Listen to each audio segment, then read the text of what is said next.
storms out here, unfortunately. So like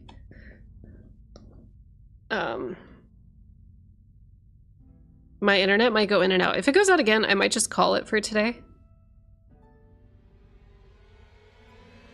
Apologies. Apologies. Thanks, bye. Thank you, thank you. We're back. We're back, we're back.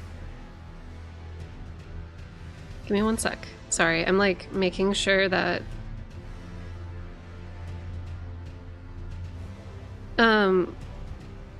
where I left off.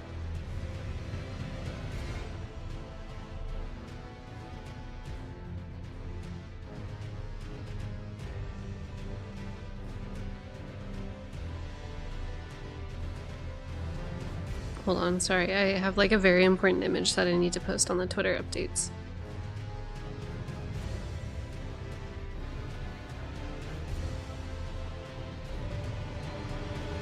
Okay. Never talk about the hoodie again. Oh no.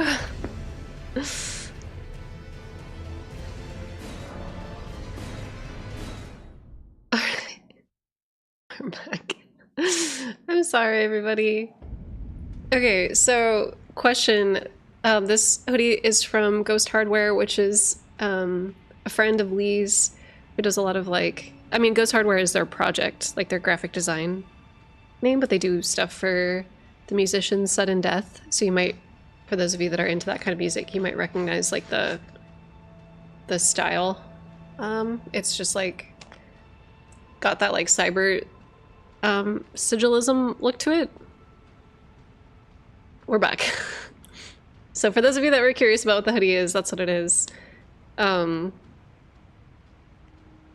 Internet said no merch plugs, yeah. But somebody else... We survived the hoodie lore. Somebody else was asking what kind of snacks that I'm gonna have for the Elden Ring DLC launch. And like, I definitely am still... Jerma made a joke about this, like, before Elden, like the vanilla game. Sorry, one of our fire alarms is going off now. Before before the original Elden Ring came out, Jerma had this joke that like he was like working out and like drinking green smoothies and like getting like on salads and like health foods for the Elden Ring launch, and like fully I'm going to be doing the same for the DLC launch.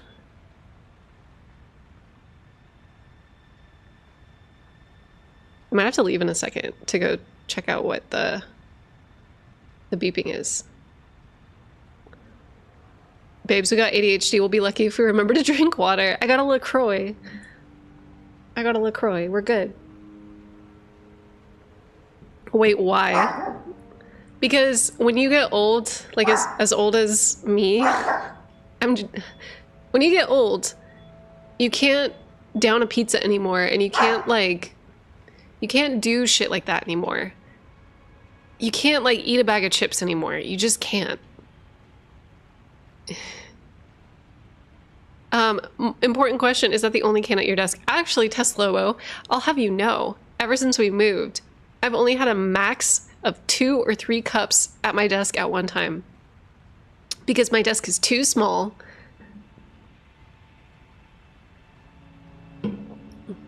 Maybe you were 30. No, I'm not.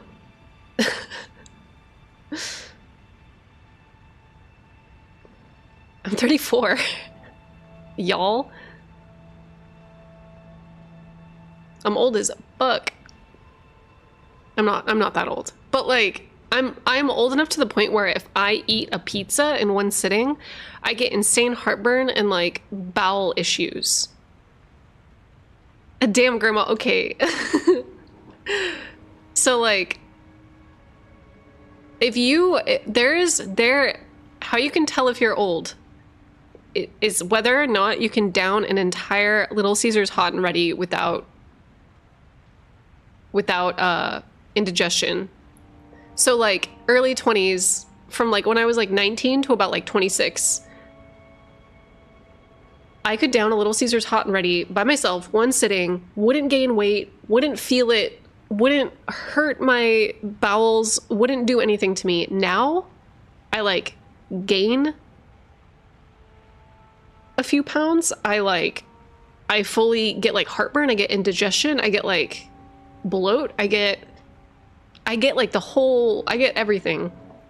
I wish I could still eat entire pizzas. Same. I have to have, for me to be able to survive a pizza encounter, I have to have 1 or 2 slices with a side salad. I've never been able to do that. Was I always old? You're an old soul, 4 days. Even, okay, so I have a local mom and pop near me, Spy. That is arguably worse. Like the local mom and pop that I live nearby is like, it's a little bit greasier. The ingredients are better. The quality is better. It is a little bit greasier. And my body almost like struggles with like cheese that's fresh instead of like the microplastic cheese that's like not even like fully dairy. You know what I mean?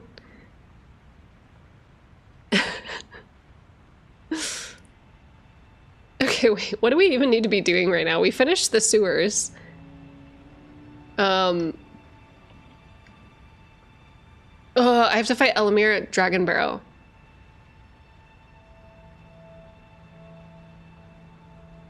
Have I beat this Divine Tower? Yeah, I did. Maybe?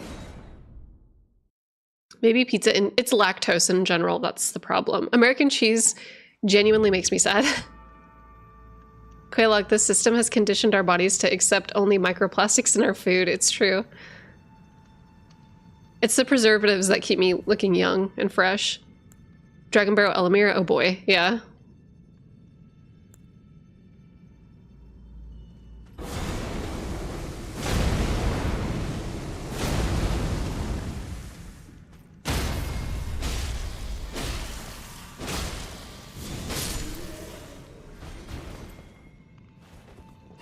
Have I fought this man in here yet?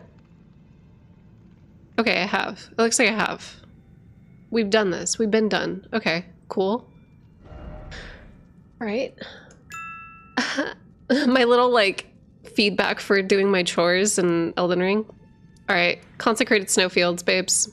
Let's hit it up. We have so many dungeons here.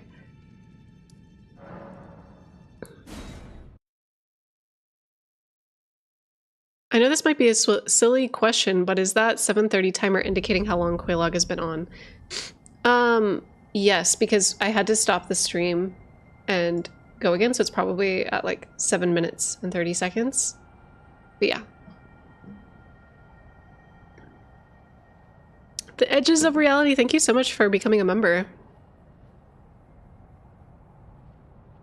Without you guys, this would not be possible. I wouldn't be able to make content. This shitty content is paid for by viewers like you. Thank you. Thank you for enabling me. Finding out I have microplastics in my balls wasn't something I was expecting to learn in 2024. 100%. Will you use Ordovis's greatsword? Probably not. I like the Flamberg's passive bleed buildup. Some people were asking me if I would use Great Stars.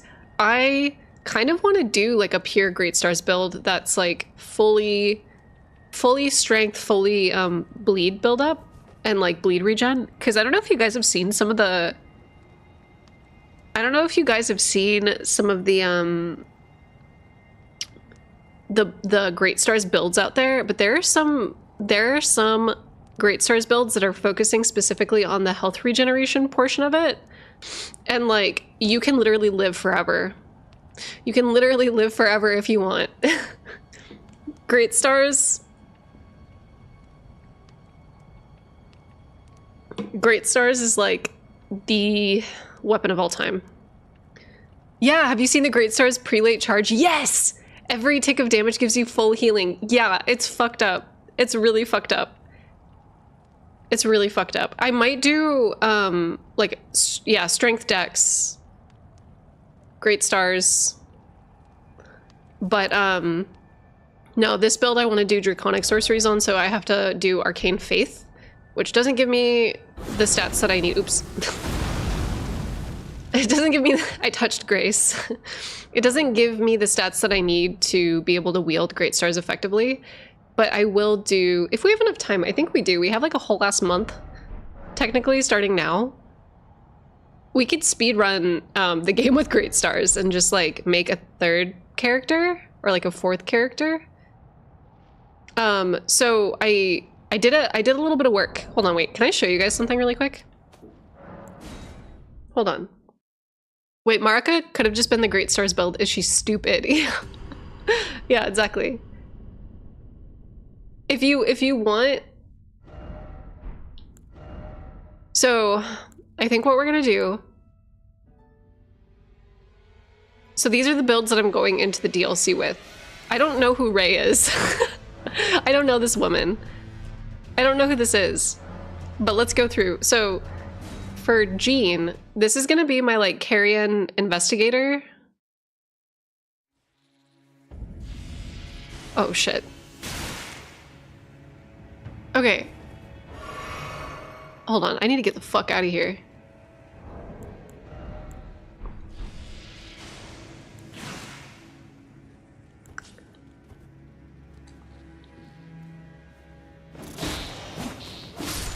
Okay, hold on. Let's go somewhere safe. Let's go somewhere. Oh my fucking god. I'll never win. I'll never be free from this life of torment. All I want to do is talk to my like community about my beautiful baby boys, about my OCs, my characters. Okay, here we go. All right, let's go to. I need to start this really quick. Okay.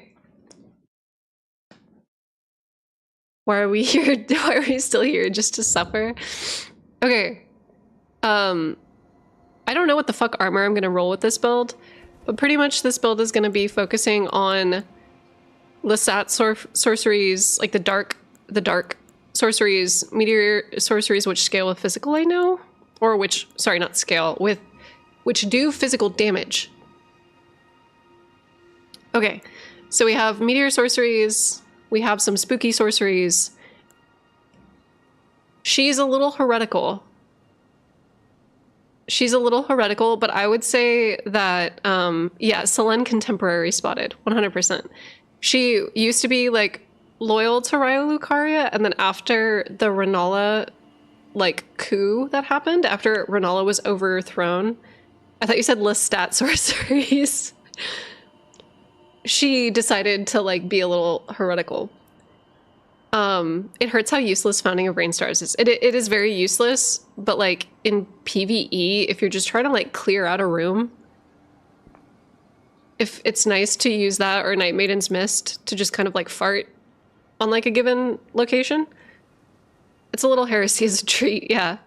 But as far as like PvP goes and as far as boss fights go, it's like dog shit. Like you literally can't use this spell if somebody sees you. If somebody perceives you, it's all over. But yeah, I'm trying to figure out what, like, I'm still building her up, but I want to do intelligence, a little bit of faith as a treat. She's doing the best she can as a carrion. Yeah. I want to find the primordial glintstone current. I want to like get into it. Let's get into it. I also love the invisible cloak on this set. I kind of want to just like like I said, I'm still not like 100% certain on what I want this character to be like, but maybe she's from Celia. I'm thinking maybe she's like from Celia. And that just might be the tea.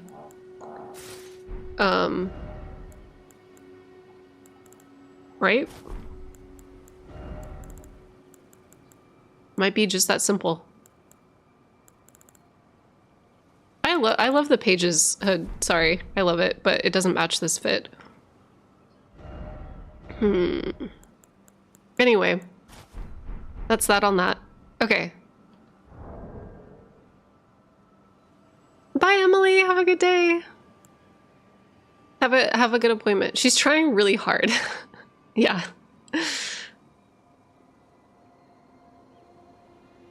I love all these character backgrounds Ingenue and the community have been sharing. Mine is literally just a meme guy that is all like, all I know is that I must kill. Yeah.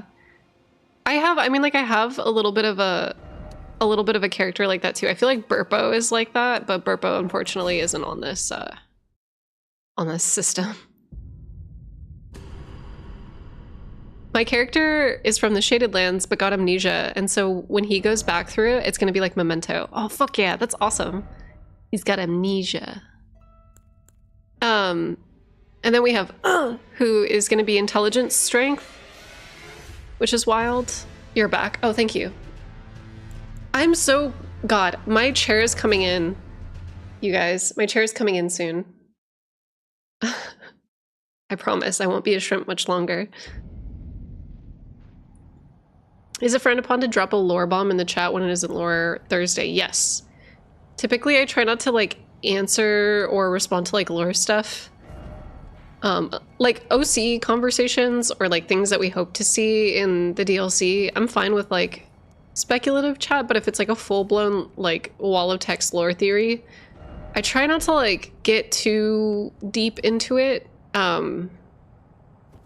Because if it starts to happen, if I give chat an inch, we're gonna get so derailed that like it's going to become lore theory Monday, and like we've had that happen before.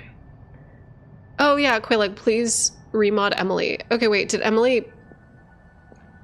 Hold on, sorry. There's too much happening. There's too much happening. I'm not logged in. Give me a sec, y'all.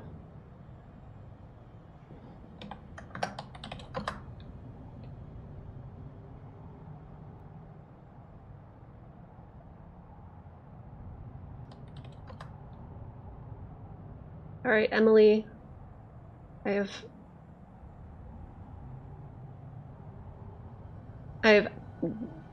added Emily as like a mod. Emily got removed by the hacker. Yeah. Yeah. I remember. I like Emily is the enemy of Tesla Live. Yeah, everybody's been like, all my mods got removed, and so I've just been having to like add them as I've been streaming. It's been really hard. It's been a whole thing. Mod me too. Oh, okay. Shit, I didn't see you there, Waves.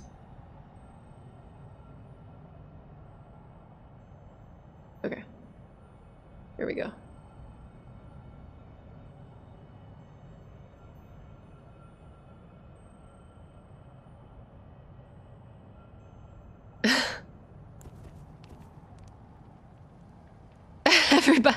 Everybody's like, mod me too. No. Yo, what? Stream got hacked? So my whole YouTube account got hacked, like, a while ago? A week ago now? The wrenches are increasing. Yeah. Where Ordovis sword? Not what build I'm going for. Not doing Ordovis build. Doing tree build. Doing Ordovis is like of the axe. He has a sword. I don't know why he's like the axe Crucible Knight, but like we're not doing that. We're doing spiky tree bleed shit. Spiky tree bleed shit plus God damn.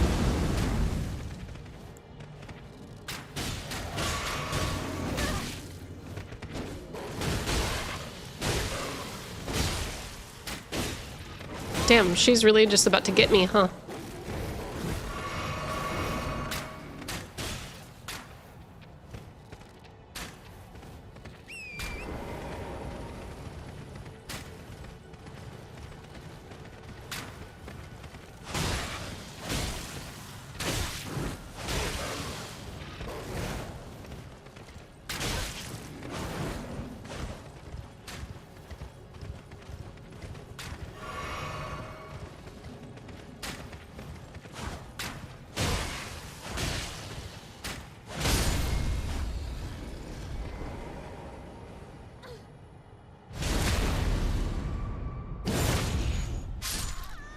Okay.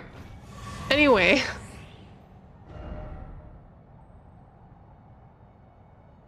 What if a dog could shoot you? The Radagons wolves can.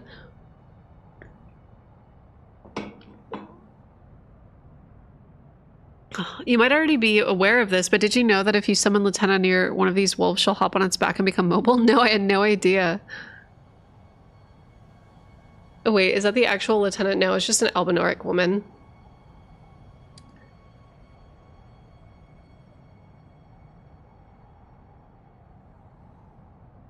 I think the axe represents the #1 enemy of the Erd Tree, the axe which is also Godfrey's. But like, he was the lord, right? Hold on, wait, do we even have Ordovis' set? No, we don't. We don't, we just have the tree. I always assumed that it was like the marriage of the tree and Godfrey. Like, their early union. That the Crucible was kind of like, and like the Crucible Knights were kind of symbolic of that union a little bit. I thought.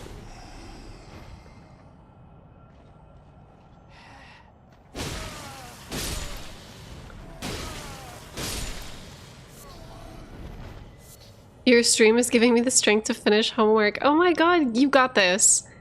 I remember those like those late night study days or like the last minute essays. Push through, you got this. I promise you it'll be worth it and then it'll be over soon. Even if soon is like a couple years from now, like that's still soon. Crucible Knights are absolutely the product of the Union. Seeing where the Tree Knights are placed in the world versus the X Knights is always interesting to look up. Yes.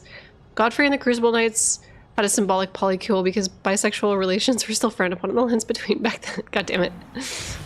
Oh shit.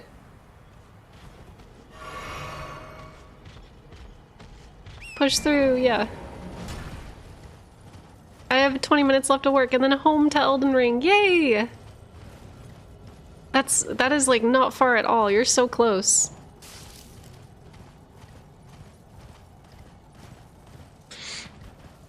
What is it with the Albinoric paralysis though? What's a symbolic reading? The inability to move forward or ahead? So like, I know that we always joke about like Miyazaki and like the foot fetish because feet, you know? But like, being grounded and being able to stand on your feet versus like an artificial life form that's short-lived and whose feet dissolve first is a little bit symbolic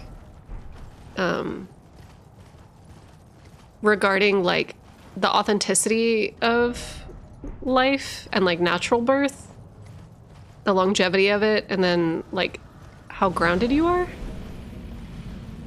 There's something going on there.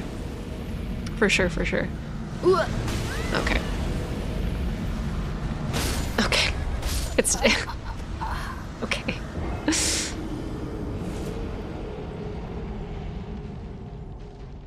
The feet of clay sort of thing? Yeah. The boys are back in town. Yeah, they are. They really are. It's fine. There's 3 of them? Yeah. Oh, yeah.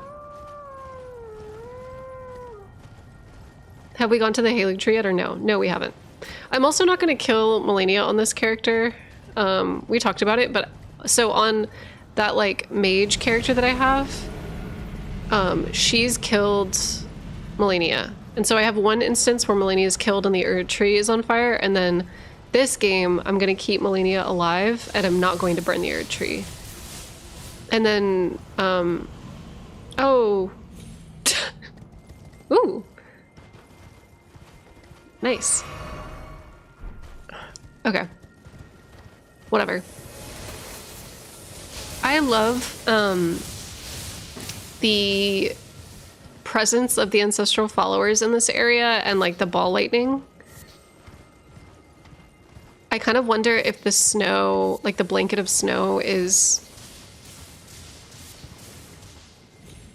kind of protecting some of the inhabitants here from like the Erd Tree's light.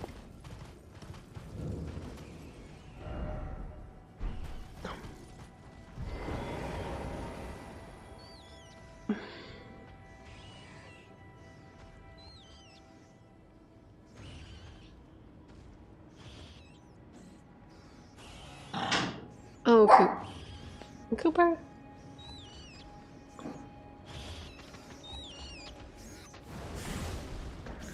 I love the idea that the snow got here when the fire giants were killed. Well, yeah, like, because I know the fire giants and the Zamor were warring with each other, but yeah, I kind of wonder if...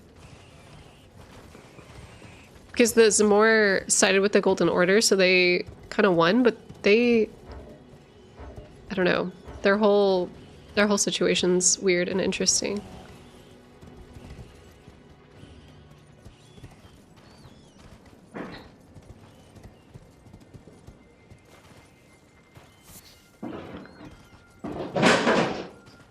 It's okay.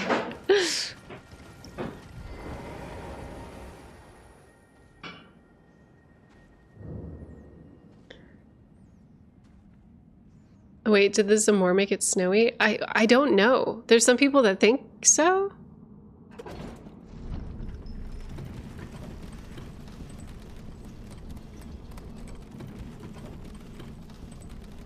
The fire giants were large and in charge, but ice dragons were also up there before, and so I'm not really sure. Yeah, like, I wonder if we're gonna get any... I know we're gonna get some fire giant lore, but I don't know how much. So it would be cool to see. Why is Estelle here, though? Is there a falling star beast in Consecrated?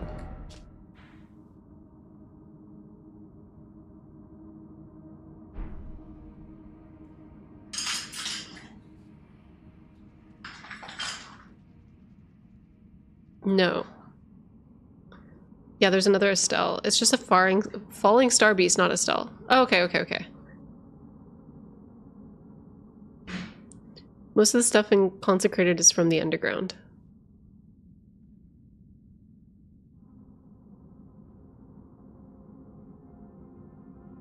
Oh, just an Estelle. It's not the Estelle, though.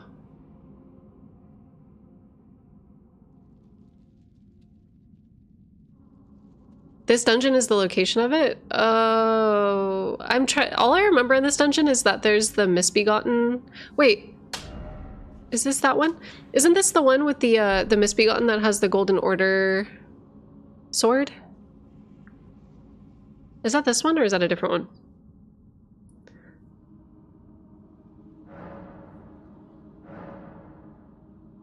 Wrong dungeon. Oh, okay.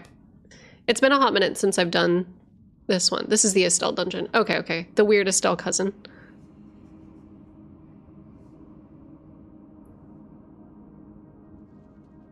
That one's near the worm and waterfall. Oh, okay. So it's like over here somewhere. For some reason, I always thought it was this one. But...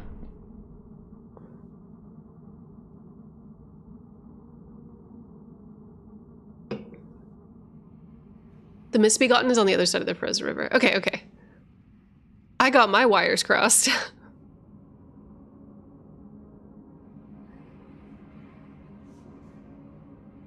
No, near the minor Erd tree. Oh, okay, so it's over here.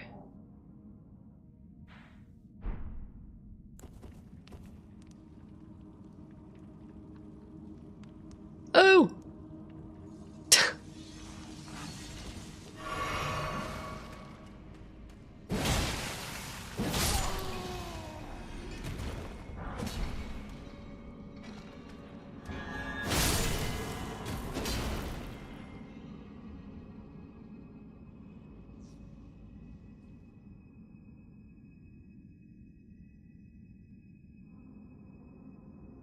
Will you burn the Erd tree before entering the DLC? So I mentioned it a little bit earlier, but my character Jean, the Carrion one, my like intelligence faith build, she's burned the tree and she's defeated Melania. She's definitely like she's married to Ronnie. She's like fully in line with. She is loyal to like the Carrion royal family. She's like a hardcore Carrion. A loyalist through and through. She fights for Renala, like she's all about it. But then this character is more sympathetic to like the golden, well, not like the Golden Order as a concept, but like loyal to Godfrey, but also then by proxy loyal to some of the Golden Order children. So I don't think that, like, she would feel okay, like, killing Melania. If that makes sense.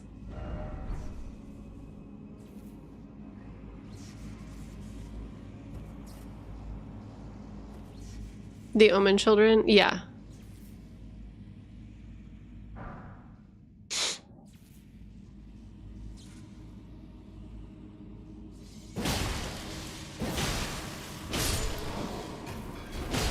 Dragonstone is also such a mystery. I'm unsure it was used in a mix of other material to create blasphemous arms and weapons to fight oppression. Yeah, it's weird. So, like, I have a video on the dragons as, like, a symbol in the game, and, like, throughout Soulsborne games, dragon scales are often associated with immortality.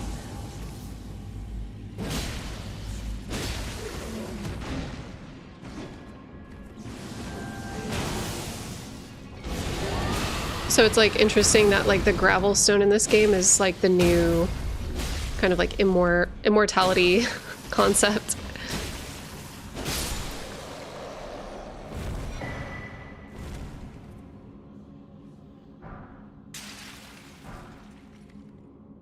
I know, Teslobo, I know you wanted me to drag this man over to, like, fight the other man. I know. Dragons are just made out of rock and gold. Yeah, but it's, like, unalloyed gold.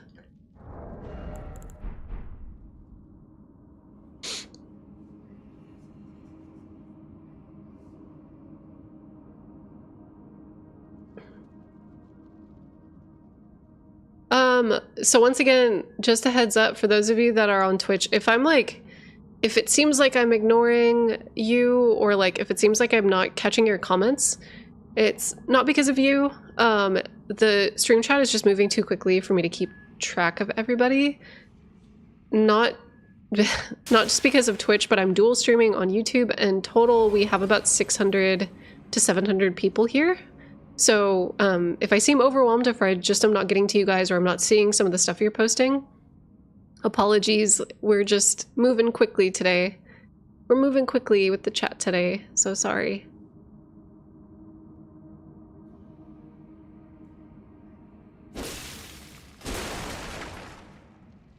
Oh wait, YouTube outnumbers us now? Yes, YouTube outnumbers Twitch, which is really, like, funny. Because, like, I've been on Twitch for so long. I mean, I've been on YouTube for so long, but, like, I started streaming on Twitch, like, exclusively for years because Twitch had that policy for, like, a hot minute where you couldn't dual stream.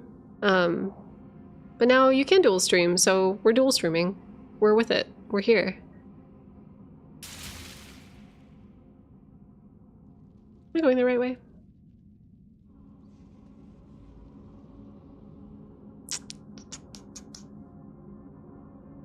Okay, so we're here. We're here for the long haul, I guess. YouTube's more convenient for multitasking. Yeah, and I also know too, like, this is the case for me as well, that if I ever want to watch streamers that I really like on TV, I have to use YouTube streaming, because you can only really access the Twitch app for TV unless you have, like, an Apple TV. You need, like, another... Not a lot of smart TVs, like, have access to the Twitch app, which sucks. But I know a lot of people prefer YouTube as a platform, so I'm, like, in the process of flattening my user rewards and, like, my subscriber rewards right now. Ah, thank you so much for the gifted memberships. But I want to make sure that, like, no matter what platform you choose to support me on, that you'll get access to the same stuff. So for my patrons, I currently have, like, a thing set up where you can access my Miro boards, and you can kind of see, like, my brain rambles and the notes from some of my videos. And so I'm, like, building up the infrastructure to make sure that everything is, like, equal. But then at the same time, I'm also making sure that I, like, import some stuff. I need to, like, finish importing and moving over some of the Miro boards that I was working on with Vati, because him and I were working out of a Miro board that was like private and that I didn't want anyone to have access to. But now that we've put out all of those videos, I'm gonna make that stuff available to you guys so you can see not only my notes but also Vati's notes too. Specifically the notes on like the bestiary shorts that we did. But yeah. I hope that... Okay, wait, what are some of your do-nots when it comes to interactions on Twitter? So, I try to respond to people's questions on Twitter in DMs. I try to, but like, I do not prefer interacting with folks over DM, because I've had issues in the past where people perceive me interacting with them over private comms as like a close friendship, and as something deeper than I think like what is happening. For those of you that have like been a part of my community for a while, y'all know that like I've dealt with some people that have struggled. And this isn't like me trying to be shitty towards those people, because like I understand what loneliness does to your mind, and like what good it, like sometimes people will have like really good intentions when they approach like a content creator, and they're just like trying to connect, but it's like actually physically impossible for one person to like be engaging with that many people at one time. Like I can have a lot of the same interests as you. Like we all really love Soulsborne content, which is like fucking awesome, and I love connecting with people, because I made this platform initially because I had nobody to connect with on like the deeper niche hobbies that I have. Like I have a lot of friends in real life that love Elden Ring, but maybe they don't really care so much about like the lore. So this channel has always been a space for me to like share that with you guys. But at the same time, it's, even if I were to want to be friends with you, like say if you were a viewer out there and you like the same music as me outside of like, outside of Elden Ring stuff, like we listen to the same music, we like the same artists, we like on paper would be very close friends.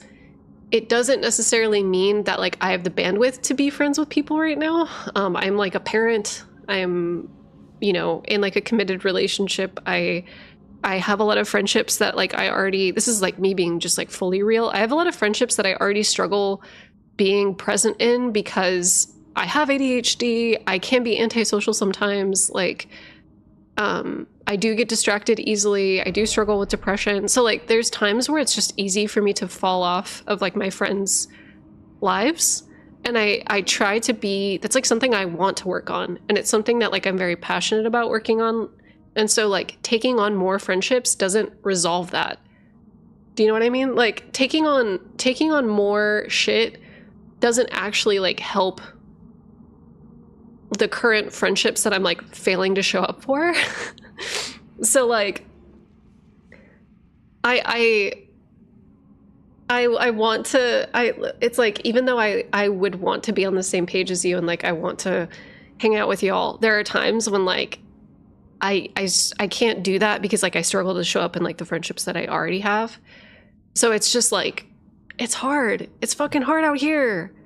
It's hard out here. And I know the people in the chat are like, big agree, same, can relate. Yes, like, and I think that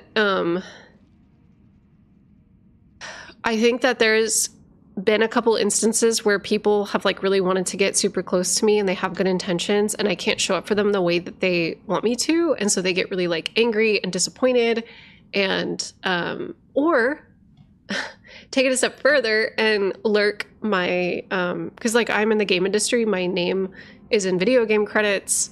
It's really easy to like find out my information if you know what projects I've worked on, but, people will like try to find my LinkedIn or try to find like my professional and personal channels. And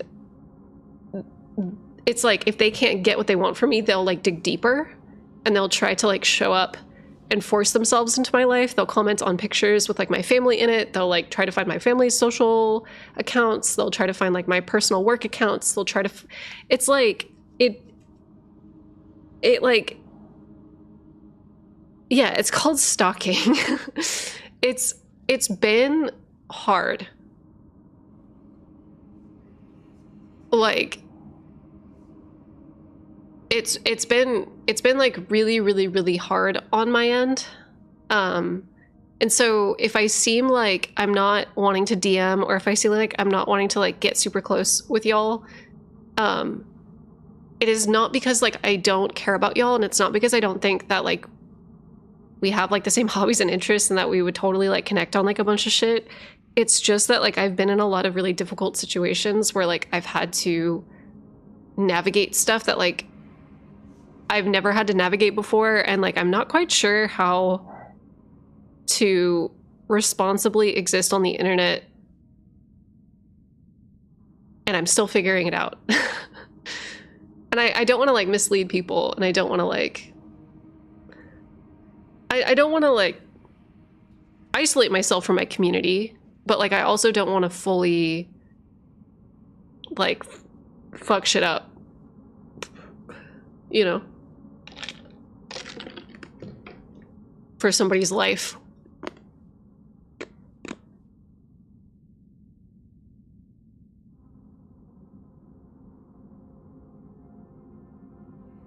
Yeah, I have a lot of really good mods, to be honest.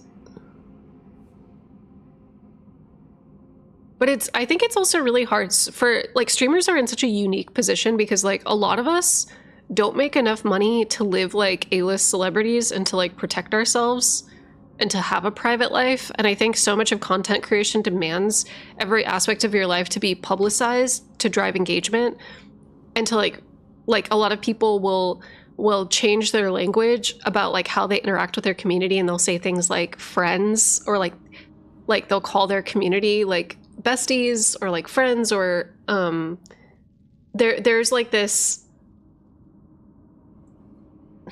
you know, there's this like very real struggle of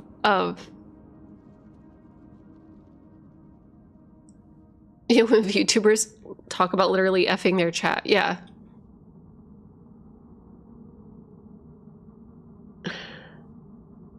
The stream description is evil. My paranoia made me look behind myself. I promise I won't set that again. That's from the game PT.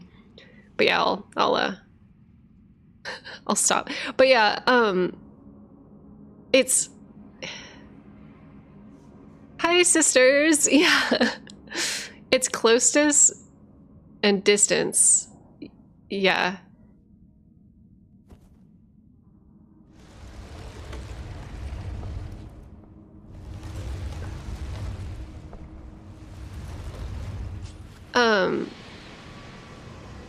Okay, Stars of Darkness, here we go.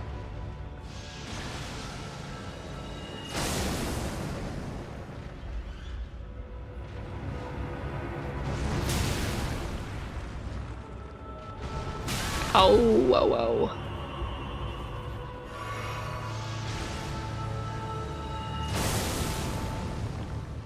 Oh, I have like no healing items left. Okay.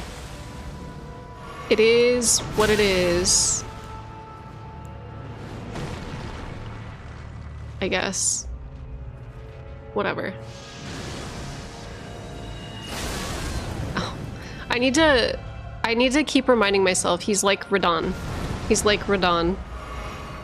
The initial phase is just like the gap closer, where you just have to like take it slow and roll accordingly, you know?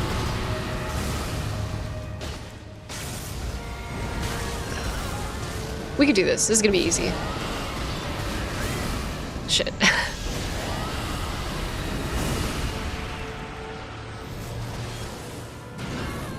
I just need to get more healing items, and then we'd be cooking. It'll be fine. We got this. Easy. Easy. We'll do it. Estella's so pretty in the most cosmically fucked up way. 100%.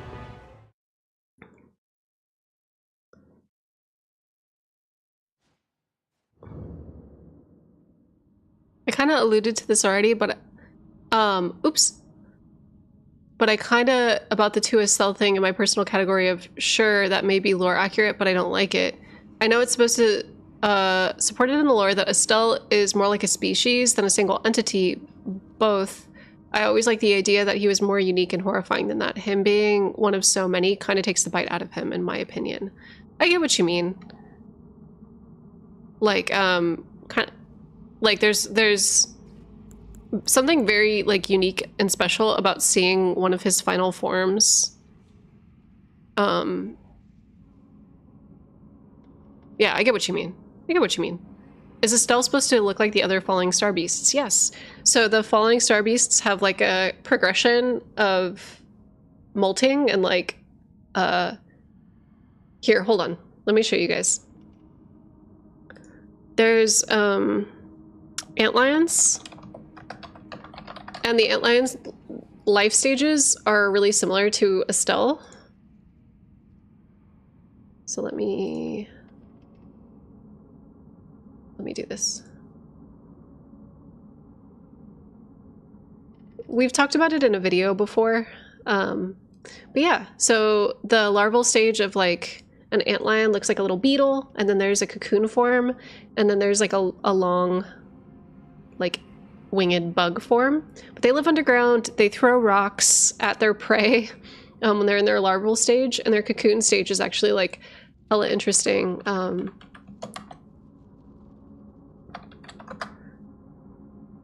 They look like they have like a little skirt made out of rocks. If I could find it. Because none of these are the stage that I'm thinking, like this. They have like a little skirt. They have a little rock skirt. But antlions are mostly blind and they feel their prey by vibrations, which is really neat. And yeah, the falling star beasts have an emerging head that like slowly comes out and forms into that like human skull. So the initial phase of it is just kind of like an eyeball and like the forehead of the skull. And then as it kind of like emerges from that fluff around like the antlion neck, it then becomes like the full head.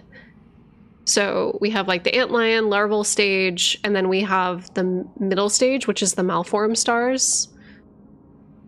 And then we have the Estelle form.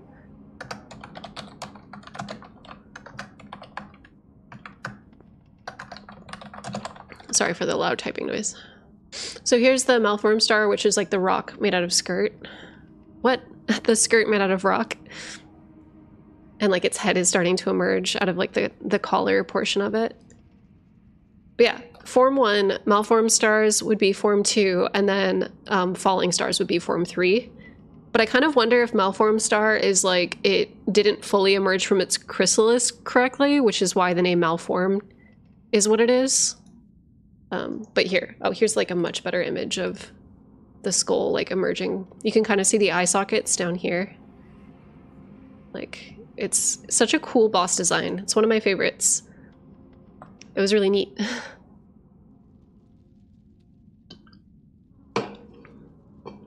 A rock made out of skirts? Yeah. I think one of them is a failed metamorphosis. Yeah, 100%. There's 2 versions of the falling star according to Azuli vid. That makes total sense. I know that some have wings and some don't. How does egg look though? Let's see. Antlion egg. They just look like little fuzzy... They look like little fuzzy eggs.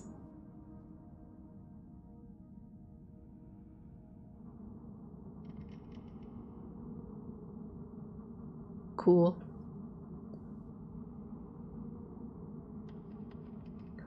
I think it is like finding like Koss's body and like her being a singular entity makes her feel much more godlike. Like that sense of reverence that the fishing hamlet had towards her makes sense because she seems almost like a deity. I think only having one of her makes her seem less like a species and more like an entity that existed there. But like I like Estelle being a species in this setting because it kind of establishes that like there are multiple creatures in deep space in the Elden Ring setting that, I don't know, like having like a whole ecology outside of the lands between is like frightening in a different way. And the fact that they're so bug-like and seem to be existing purely on like almost animal instinct does make it feel different. Kos felt like maybe she was like a beautiful divine celestial entity, but in this one they feel more like deep animals, deep space animals. I hope we get more deep space freaks in the DLC. Same.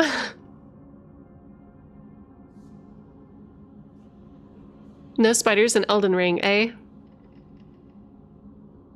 Not really, no. Like even the there's like those shades in the catacombs, but those are like moth heads with like weird long limbs. At first I thought they were spiders, but they're not. That's a little interesting.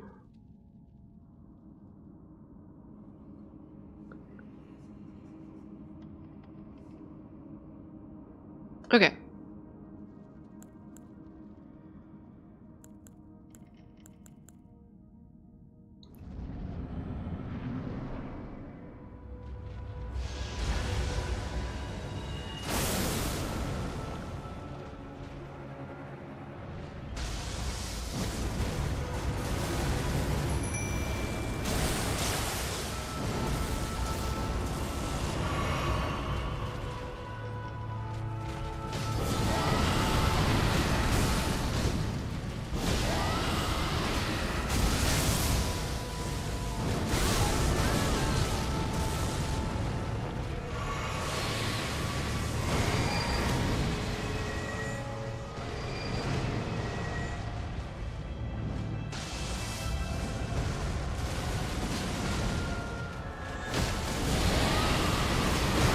Shit.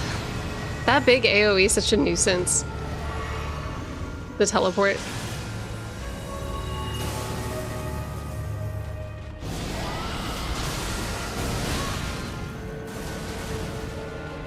Oh.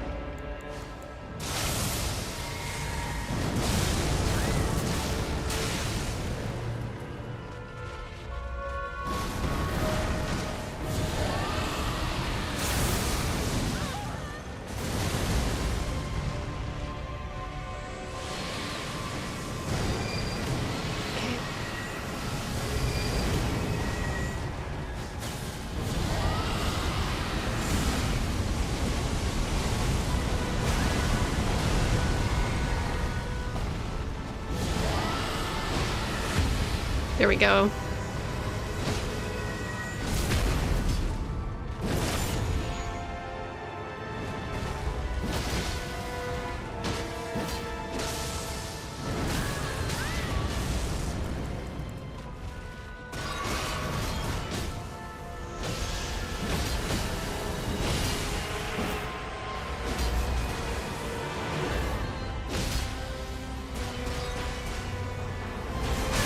Ow. Rest in peace, Mimic Tear. She's taken it.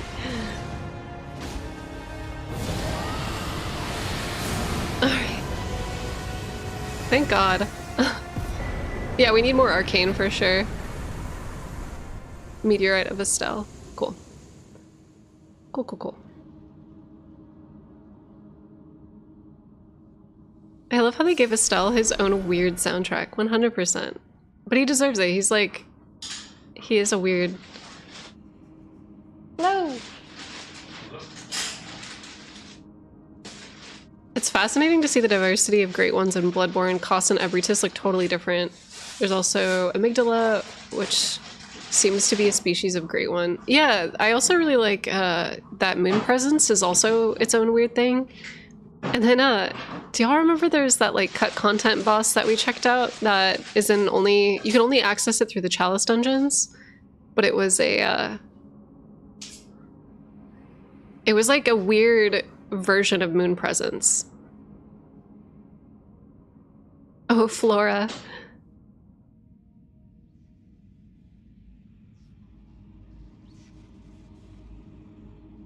Wait, what now? Yeah, there's 2 chalice dungeons that have bosses that aren't in the base game, and you like can only...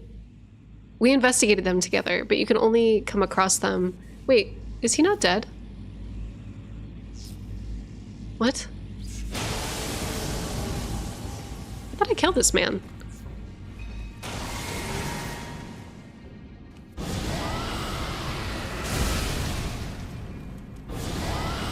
Oh yeah, the flesh presence. I don't remember this at all. I could show you guys.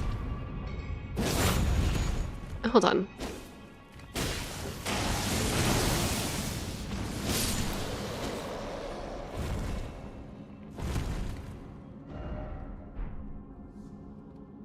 Let's go back to the... Here. Those Onyx Lords respawn. Oh, interesting. Okay, wait, let's look it up.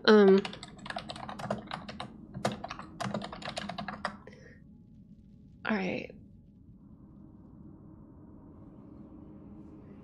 So, there's a Fextra Life. Oh no, Maximilian has a video. I'd rather do Max's content than other people's.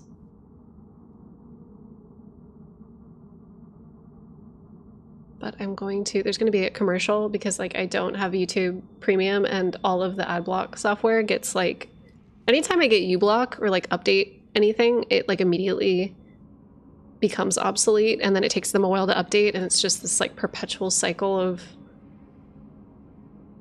bullshit. Okay. So here's the alternate version of the moon presence. I don't know if we're going to get a good shot of it or if he's just going to run away. And then there's this dog one. Let's see if he'll fight it. But yeah, for those of you that have Bloodborne that want to check these out, you actually can access them still.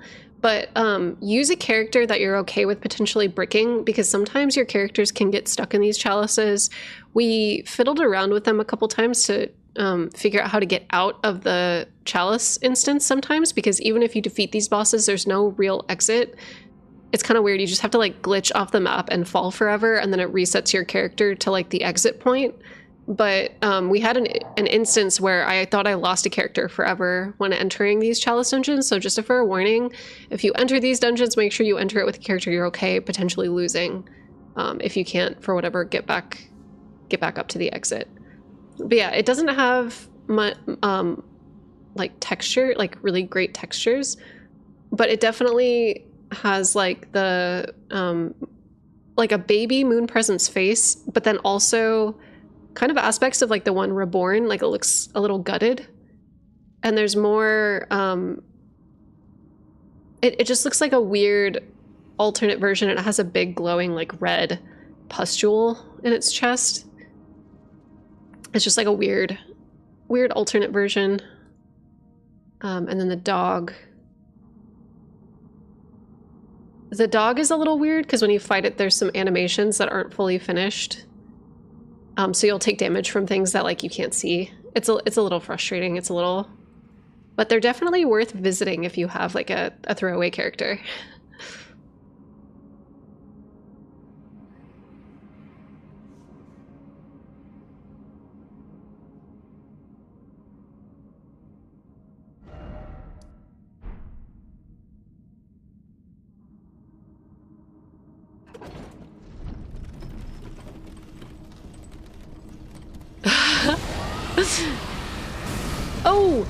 Oh, I didn't mean to do that. I didn't mean to do that. I didn't mean to do that. Ignore that. Ignore everything. None of you guys just saw that. None of you guys saw that. Okay, we're fine. We're fine. Nothing happened. Splat. Also, somebody asked about the Radagon mark, I think. I don't know if that was like a... We were talking about that earlier. So apologies. Okay.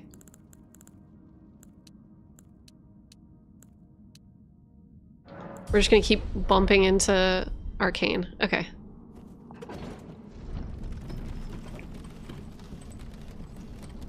Wait, I actually did miss it. Huh. Okay, yeah, good.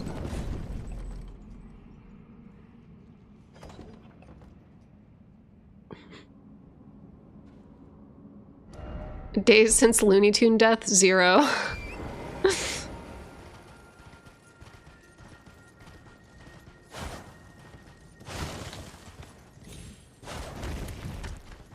I wanted to show you guys something really quick because I know some people, we were talking about like the Albinaurics a couple streams ago because we were talking about the red Albinaurics, like the ones, the little frog boys, the second gen ones with the horns. But there is like some evidence that depending on like the entities or like the outer gods that they're surrounded by, or like the blood, the water that they're absorbing, that like their qualities change. And so some people didn't realize that there's like a Halig tree variant of second gen Albinaurics. So there's like the silver Albinaurics that are around Raya Lucaria. There are like the bloody Albinaurics that are sitting in like the pools of blood down in Mohg's dynasty. And then there are the Halig tree ones that exist around this area of the Halig tree. Also, like so many frenzied flame people and Shabriri are found up here. And I kind of wonder if, I mean, like the yellow annex is up here too. I kind of wonder if we're gonna get some yellow,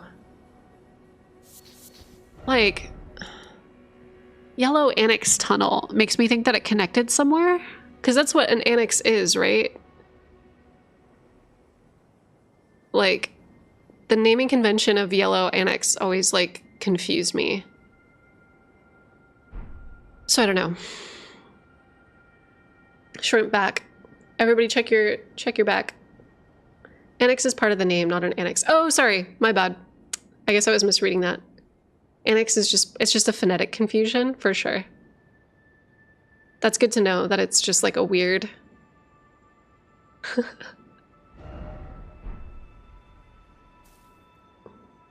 But why anise is the word in Japanese? It's referring to a plant. I see, that makes sense. Maybe it's connected to the underground mountains.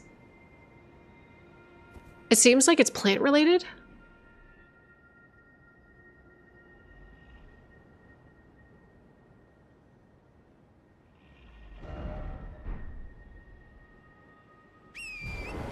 The cut entrance to Deep Root here made me think that Yellow Annex Tunnel is the pathway of the meteorite that destroyed the Nameless City. Oh, interesting.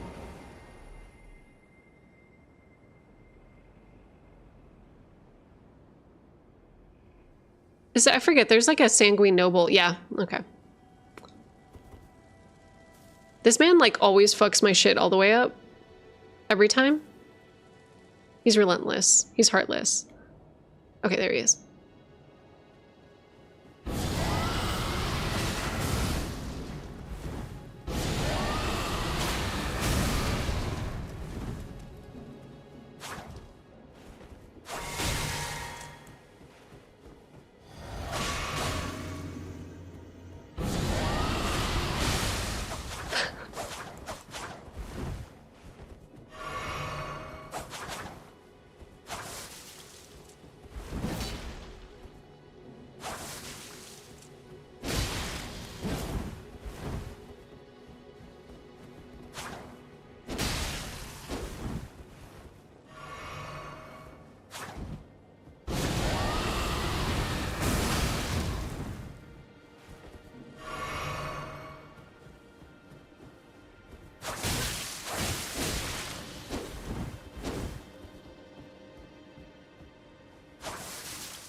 Ugh.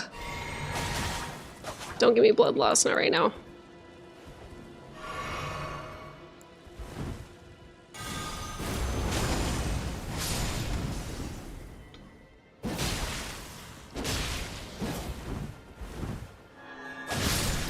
Okay. I hate that man so much.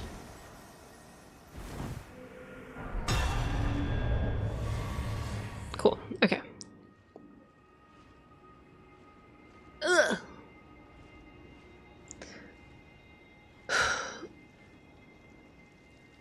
Do. All right. Oop.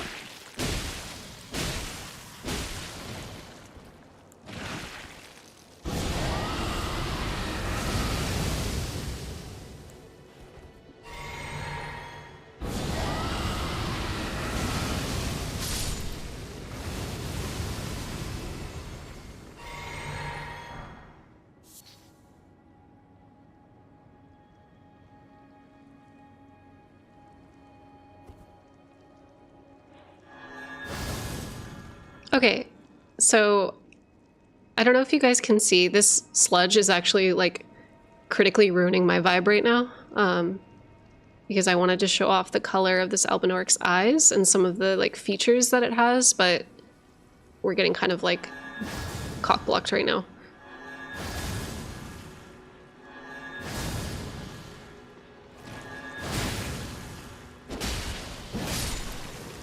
Okay. So you can see its eyes are kind of like gold, and it's a little paler than other Albinorics.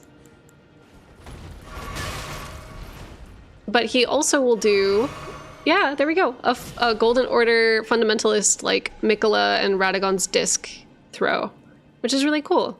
So we have a couple of like second gen Albinorics that are specific to the Halic tree and specific to Mikola, which is a neat little detail. So it kind of just seems like the Albinorics share, like, they're really similar to some of the other aquatic life in the game, like the lobsters and the crabs and the like, did I say frogs? They're like frogs. Any of the kind of like aquatic life or like life forms that are a little simpler are influenced by the water that they intake and like the chemicals in the water. And by chemicals, I mean like in a fantasy setting, it's like the influence of the outer gods. In real life, frogs are like sensitive to the water and like pollution and a bunch of other stuff because they absorb water through their skin. Turn the Albinorics gay. Yeah. The microplastics, yeah. So, yeah, it's cool. Doesn't one of the Albinorics somewhere in the village under Raya Lucaria also throw golden discs? If they do, it would just be like a Mikola Albinoric that ended up down there, and we don't know why.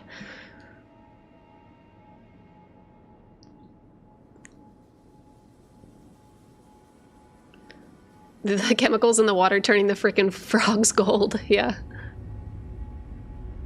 But, presumably, so we have this little, like, teleporter here. The Halic tree and, like, Orinda are right over here. So presumably when Moog stole or kidnapped Mikola, this teleporter was used. You could see there's, like, very clearly blood surrounding it. There's the Sanguine Noble that's by it. But then when you go through it, it leads down to the entrance of Mogwin's dynasty. So we kind of have like a clear path of like where the kidnapping took place, which is like pretty cute. It's a cute little detective moment.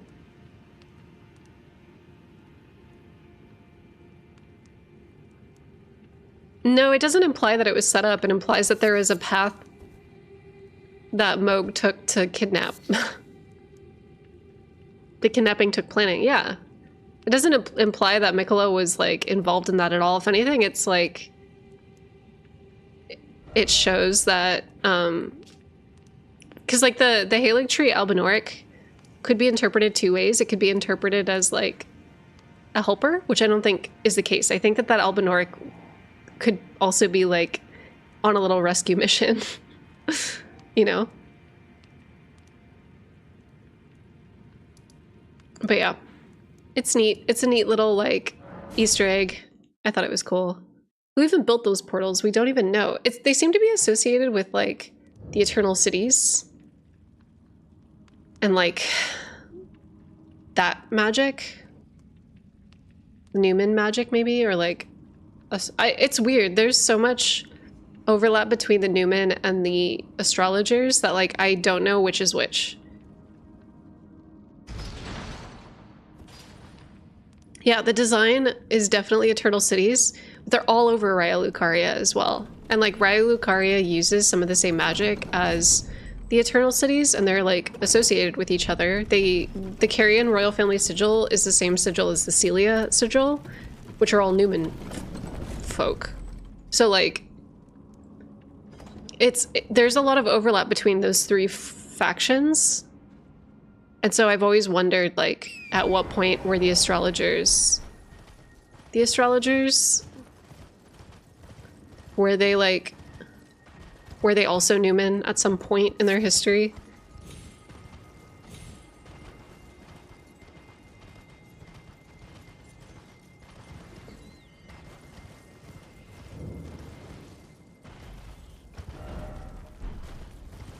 What was Mogwin Palace before Moog? Just another eternal city, or maybe part of Nokron? It was a palace of Ul. It wasn't an eternal city. It was, so the Ul Palace ruins are, like, very distinct. I actually might, let's do a detour really quick. Also, hold up. Ow. Ow. Oh! Every time.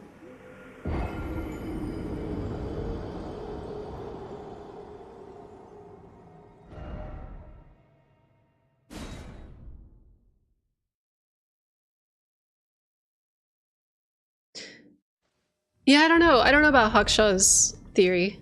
Like I said before, I don't watch too many like lore theorists because I try to keep my theory in a like without influence if I can. But also I just don't have the time. Okay, let's go Eternal Cities vibe in. So first off, like how you can tell the difference between an Eternal City and like an Ul Palace is like the icons on the map are different. So the Ul Palace ruins are depicting the front of the ruins that are over here. This is where the actual gate is. I believe this is like the original entrance of the city, of this portion of the city. But obviously Ul Palace is also over here too. And then there's the Labyrinth ruins. Thank you for the subscription, Jazzy. There's a labyrinth ruins that are like topside. Right here. Not near the, sorry, not here. Near here. Right here. Ruined labyrinth. So we have like two different, also, hey Andy, what's up? New to the whole YouTube from soft content creator scene. Love your videos and theories. Just wondering what other YouTubers you enjoy and talk to. So I don't, like I said before, I try not to consume other YouTubers' content too much, because I try to keep my theories like distilled into like my own interpretations. I think it's like incredibly important to be collaborating and to have peers that like look over your work and like challenge you, for sure. Simon, thank you so much for the subscription. But I think at the same time, if I watch too much YouTube, I won't write my own thoughts down. So like, I stream for about like 4 to 5 hours a day, and then after my streams, I like write my videos. So I don't have a lot of time. If I'm kind of like sitting around and consuming as much lore as possible, it like prevents me from writing stuff down. Yes, I am, Zoombini. I am. But yeah, so things that are associated, sorry, I'm switching topics again. Things that are associated with the Ul Palace ruins that we know that the ancestral followers hang out near these. The ancestral followers, like when they say, like the actual naming convention of ancestral follower, ancestral refers to Ul. And so these are people that are new. These are people that exist during like our time period, during the Shattering, who are followers of like an ancient dynasty. Their cult and their belief system are centered around these like old ancient ruins and the practices around the ruins, right? So they're not like an ancient people. They're just like a newer group that is trying to like revive older practices. Okay. Now that we understand that, we can kind of like understand that there's like a difference between the NPCs that exist in the Eternal Cities, and there's a difference between the ones that exist in the Ul Palace ruins. So the Ul Palace are ancestral followers and Omenborn. Thank you for the subscription, Good Raw. And And they're also much more primitive than the actual ancient dynasty. That is true, yeah. It says in their summoning that they eschew from like letter working, like letters, and they eschew metalworking. But in ancient Mesopotamia, they did do metalworking and they did have an alphabet. So they're like, I think that the point of them saying that they eschew from letters and metalworking is rather that they eschew like the Elden Ring conceptually and like runes as a concept. Or sorry, I'm saying that weird. Runes as a concept. So like no letters, no alphabet, no smithy, because they don't want to be influenced by the Golden Order and by yeah. In Japan it says civilization instead of writing, but same principle. Exactly, yeah. Yeah, it's a little artful way of them saying that they outright reject the Golden Order. 100%. Achoo. But like you can see just based off of this vista that the architecture of the Eternal Cities is like way more modern than the Old Palace ruins. You can see the Old Palace ruins in the background. It's that like sandstone, limestone looking aesthetic. It's a lot of like carving columns. There's a lot of like Mesopotamian architecture, a lot of like early Greek architecture in them. And I have a whole video breaking down some of the like tablets and obelisks and like the historical reference of all of it. But then like the roofing and the buttresses and like the cathedral aesthetic of the Eternal Cities is like incredibly modern. This is like totally a different society and like a different like area. So there's a very clear like difference culturally and like historically between the two. Like one is very European and the other is very Mesopotamian. Like they just feel so different from each other, like geographically, but then also time period wise. They're like incredibly different. While you were walking through that last room, I finally realized how similar this location is to the Painted World. Wait, which last room? Where was I before? I don't even remember. Neo-Gothic, yeah. It was just popped into the middle of this old civilization, 100%. It definitely feels... So, like, this is where it gets kind of messy for me, and why I'm really, like, nervous about going on the podcast. Is, like, one of the questions that I'm being asked is when I think the Eternal Cities were made relative to, like, the timeline of Elden Ring. And, like... It's hard to say because there's a lot of speculation that like the Newman came over on ships. They came to like the lands between on boats, and like some of the Ool Palace ruins have pictures of boats. So there's this piece of me that like almost wants to say that even though the Ool Palace ruins are super ancient and like different than the Nox stuff, that like I kind of wonder if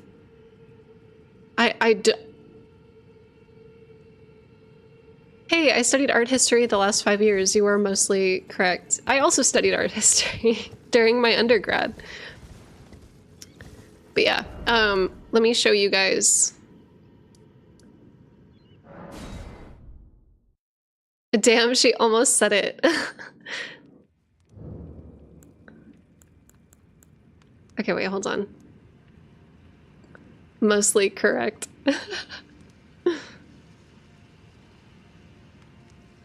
You were talking about Castle Sol earlier. For sure, for sure.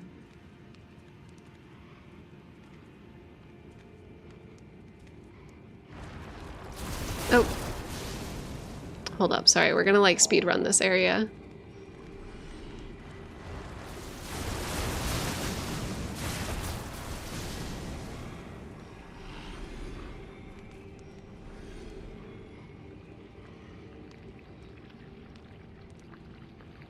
Oh.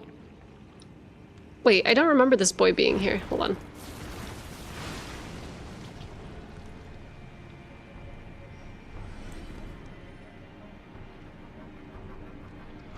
Do. I wonder if I could just like knock this out. I'm about to do something really stupid for the sake of for the sake of the stream.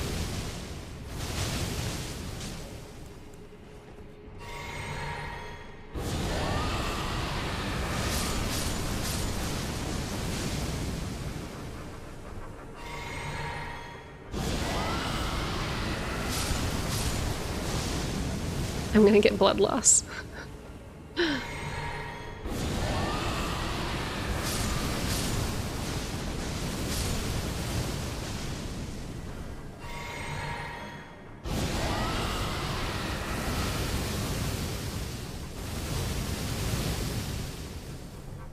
Okay. It seems like, I don't know, glintstone, that glintstone breath can feel really buggy at times. There we go.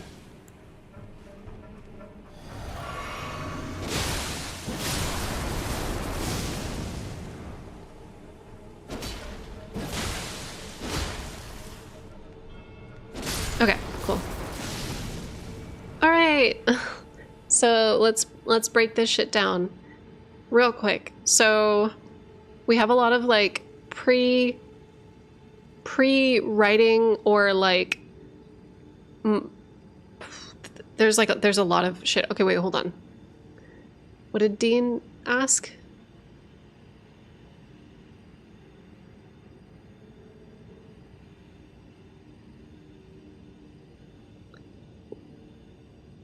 Oh, I see. No lock, Queen Log, pre-Palestine. And fuck you for bringing that up during this stream. Okay.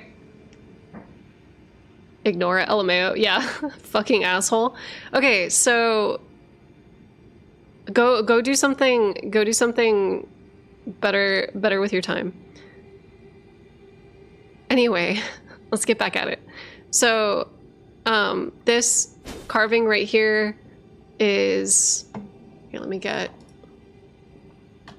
some stuff. Let me pull up some.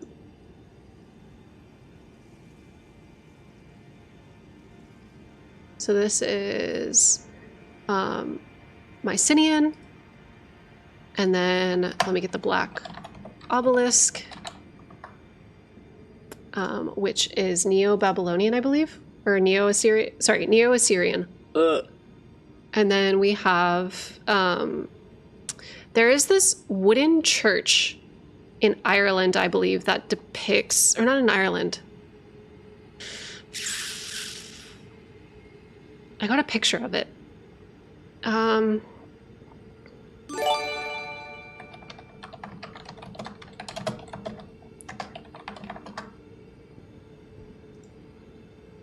found it. Okay, I found it. Where is this from? What church is this from? The Stave Church in Norway. Okay, cool. Okay, sorry, I'm like pulling up all the art history shit. Are you guys ready? Okay. So the sides of the little like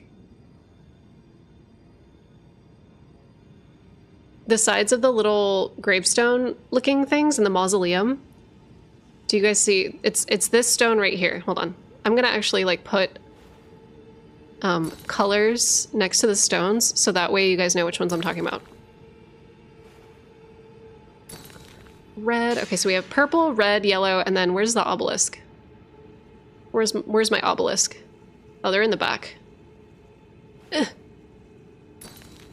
Orange. Okay, so yellow. Let's break into it.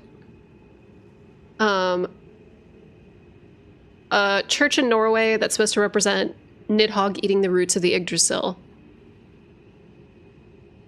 This is reminiscent of that sculpture, referencing that particular era. Cool, neat. Then we have purple, which, thank you so much for the subscription. The Lion's Gate. And we also have the Cyclopean architecture, which is like the they're not like structured bricks. They're just like big rocks that are kind of like carved out or sectioned out to like fit. There's like a myth surrounding them because like the Greeks didn't understand. There was like a period where there wasn't writing or documentation. And I want to say that, hold on, let me see if this one is Cyclopean.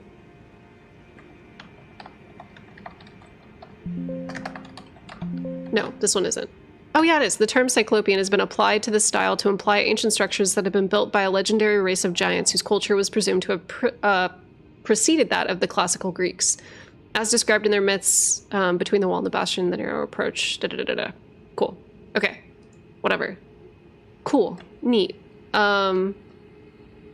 We also have the this one. So this one actually, like, I don't quite know. I'm talking about the red one. The bull. It's uncertain. There's a lot of like Minoan artwork that features bulls that reminds me of this, but there's not one that's like a one-to-one like some of the artifacts that we've been finding. So, but I do think that this is supposed to represent the lunar bull, or like, what is the Pleiades star cluster, which is near the lunar bull's like horns. But I think it's supposed to kind of represent like legends that have to do with Torrent a little bit. It seems more generic. Yeah. Passage of time. Like, if I were talking about this from like a historical perspective, I'm getting passage of time. I'm getting like a calendar. I'm getting the moon. That's what I'm getting from that boy. And then the orange one, this is the black obelisk, which I've talked about before. So let's switch over to that. Boop. It's the same. It's literally the same thing. The only difference is that the pictures that are like depicted are like intentionally changed. They are not depicting the same images, but like the actual asset itself is the same. And the base of the black obelisk has cuneiform. The cuneiform still made it into the game somehow. I don't know why they left that there, but like it's kind of a neat little detail. But what we see in the image is like the first image a lot of folks think are boats or ships, depicting them coming over. And then we see people cultivating trees. And then we see what looks like potentially birthing or some kind of like mortuary ritual, some kind of like, maybe it's doctors, maybe it's a birth, maybe it's a ritual, maybe it's something. There's a lot of different interpretations that the community has put together. Then there's a bunch of people standing around a object that's on a pedestal and people holding babies. And there seems to be two women holding two infants facing away from each other with like this weird square object in the center. I'm uncertain what this means. It's the box. We don't know what the fuck it is. And then we have a bunch of like kings between like a bunch of pillars, or like a bunch of ruling figures between pillars. Uncertain if this is like has any meaningful implications in the game, but because of the fact that like, so Miyazaki has a penchant for like scanning historical artifacts and just leaving them as is in the game. The Ferrum Azula king of Charlemagne, like the statue of Charlemagne that's in Ferrum Azula, is untouched. It is like one-to-one that statue of Charlemagne. The Maria holding the baby, one-to-one with that statue. This one being one-to-one with the black obelisk, but then having the reliefs changed seems intentional by the development team or the art team. So that makes me wonder if there was some kind of like storytelling intention with that, and whether or not it's going to be important in the DLC, we'll see. But then we have this like weird relief of like a bunch of people. And I think that this relief may appear on those like Jerusalem temple buildings that we see in the DLC, but I don't quite know. We'll see once we get better images. Are the reliefs just another scan from something else? So I've looked and I haven't found any reliefs that look like this. I want to say too, so this top panel is so atypical historically. It's like, so it's not something that would be depicted in this way from that time period. Boats do not look like this in like older sculptures. So it's like very bizarre. Maybe they thought the original reliefs just looked too culturally specific. I can like 100% get down with that too, Sunny. But like, if you look at the original reliefs, hold on. If you look at the original reliefs, they are like a little vague still. We have like beast people on leashes, which is like interesting. But then a lot of it is just like farmers, laborers, people carrying shit. It doesn't seem like too... Do you know what I mean? It doesn't seem like too... Like, they could have easily put that asset in the game and nobody would have, like, looked twice. I mean, like, me and, like, Tarnished Archaeologist maybe would have looked twice, but, like, it wouldn't have bothered me. Do you know what I mean? Like, it wouldn't have bugged me if they just, like... This holds no meaning, I can guarantee it. Yeah, but it's... If they put the original asset in the game, I wouldn't have, like... I would have been like, oh, cool. Like, they're using an artifact to, like, establish that these ruins are very, very old. Is, like, what my brain would say. It still would have been too on the nose to have the original reliefs. Yeah.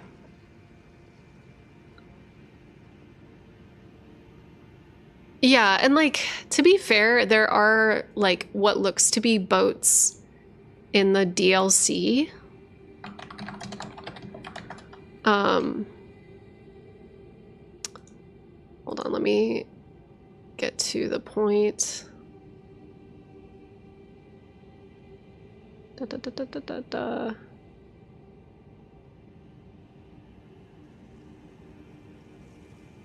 So, here, hold on.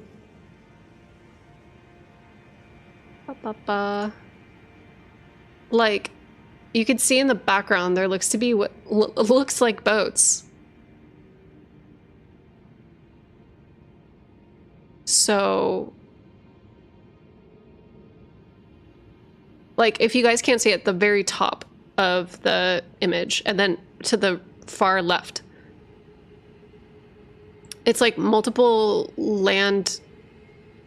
Yeah, there's boats. And the boats do look like the boats that are in the relief. They do look a bit like boats, but they also look like coffins. Yeah, but they look like...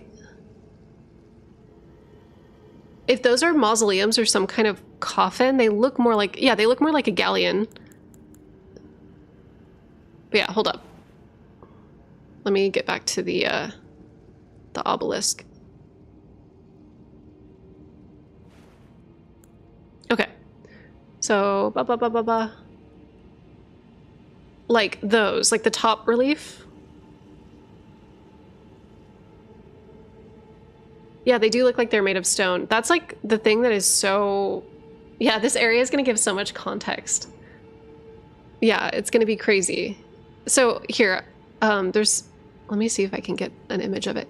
Right here to the left, do you see it? There's another one. Like, do you guys... Do you see the one to the left too?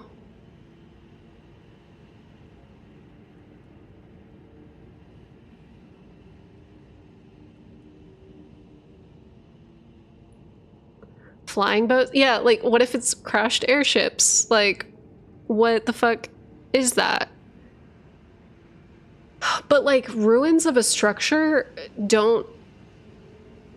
They're consistently sitting at a slant like they've crashed. They look like spaceships, but, like, ships? They look like airships. Yeah, 100%. They look like ships. Are you 100% sure it reads top to bottom?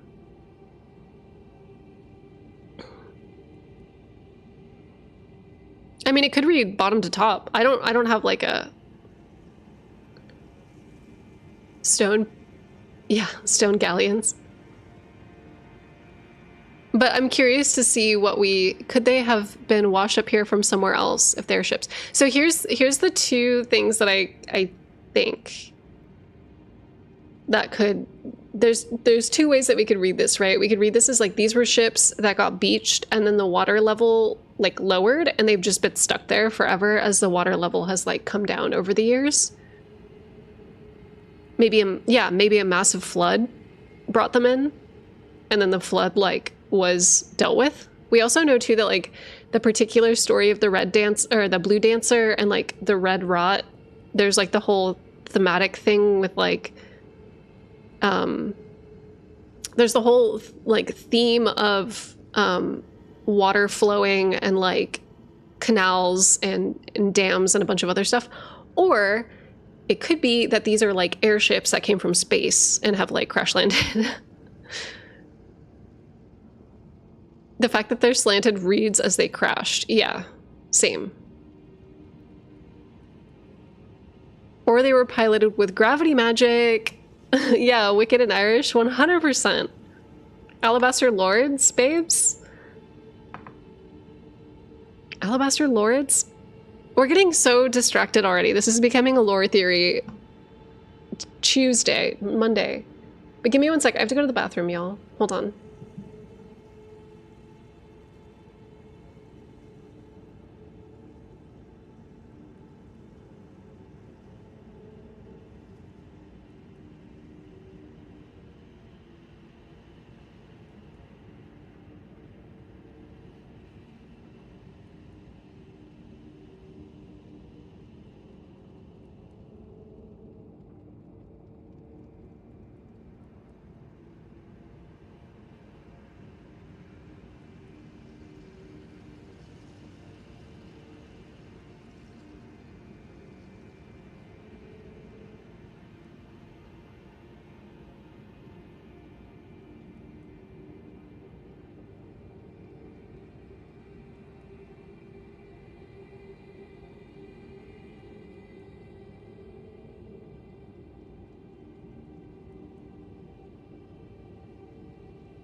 All right, I'm back, and I got Calbee honey chips.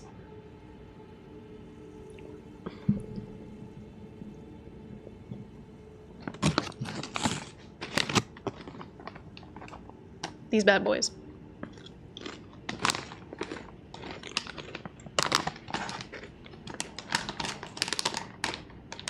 I've been re-examining the idea recently. We have a big patch of Blackstone ruins that connect to nothing down south. We also have them in Radon's space too.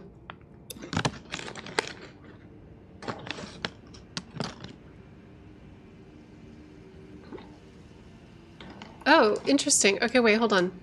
Hi, Quaylog. I went to Dublin to see the Book of Kells recently, and one of the strange things I seen was that in Irish mythology, snakes were used as a sign of Christ's resurrection. That's interesting.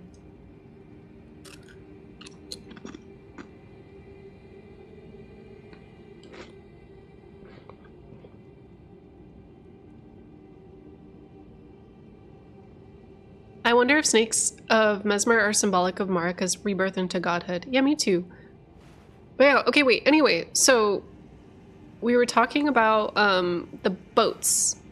And I also think, sorry, I think you're on the nose with that, by the way, because there's a lot of Celtic and Nordic myth baked into like the Godfrey era. And I think you were right, yes. There's also, so, in like Miyazaki's symbolism, snakes are also associated with mankind. And it's been as early as, it's been as early as Dark Souls. Dark Souls is like when they are explicitly associated with.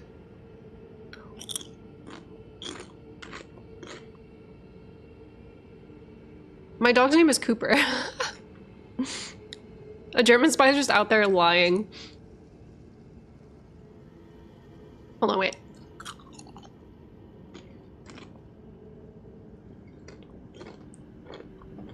This can't go any lower. Oh, wait.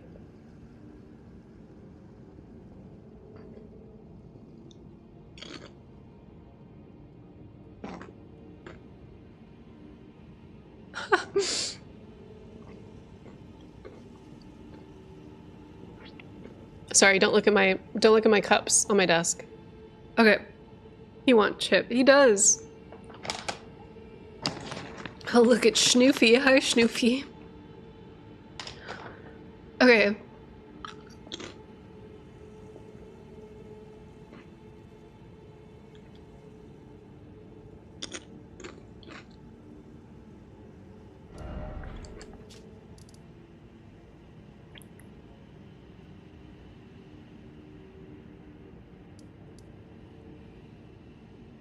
What if Blackstone is just late ancient dynasty? Well, we know, isn't Blackstone associated with don't we have it on the I think me and Tarnished Archaeologist both have really similar videos, but like there's definitely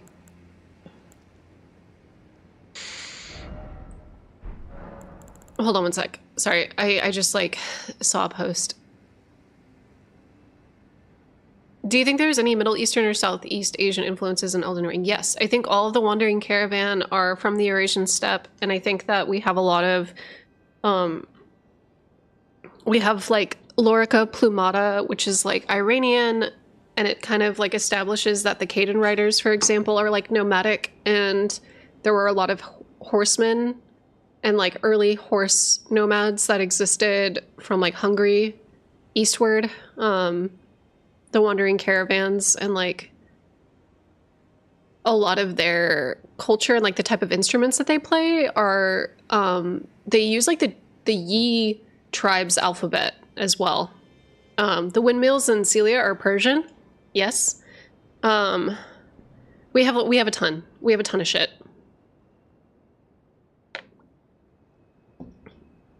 Yeah, the Blue Dancer is definitely Middle Eastern influence, yes. Hold on, let me go to Celia really quick.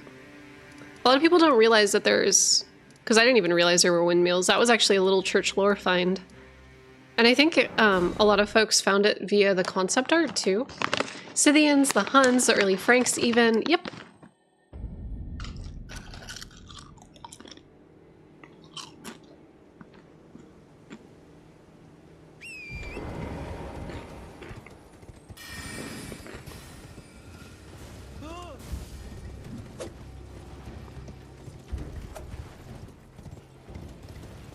I wonder if you could see them from this angle.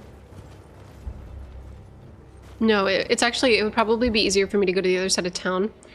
That right there is a windmill. And it's like Little Church Lore said, it's like a Persian one. But also the terracotta roofs here are like really modern and interesting too. Celia has a lot of different cultural beats, which I love. It's lovely.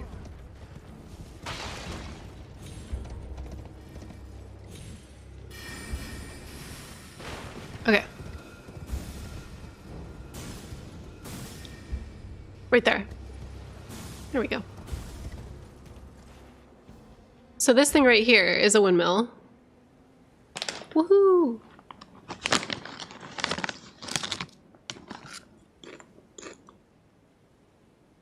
See ya, Doomer!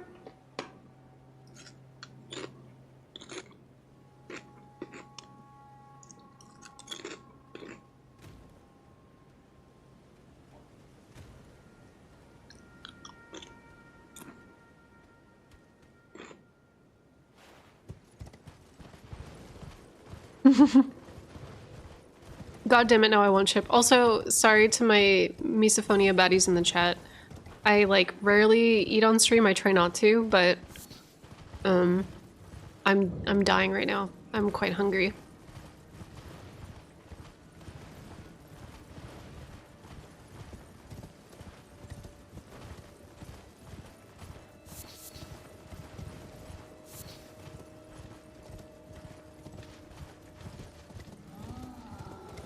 I wanted to go look at the Fire Giant's Forge really quick. Oh. Oh. I didn't realize I have a Deathrite bird here. Oh, it's the death. That's the Death's Poker one.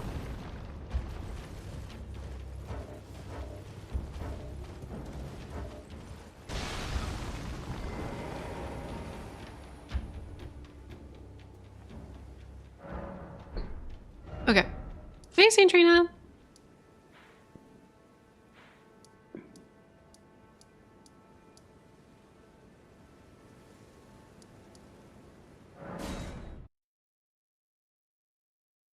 Okay.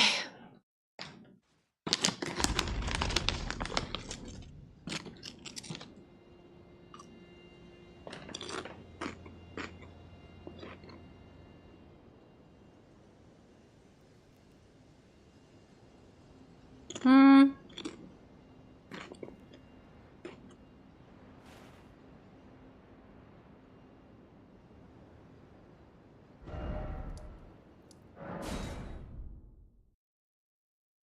Why do we all have Majora's Masks next to our names? Are we all going to die in 72 hours? I want to go to Pride March.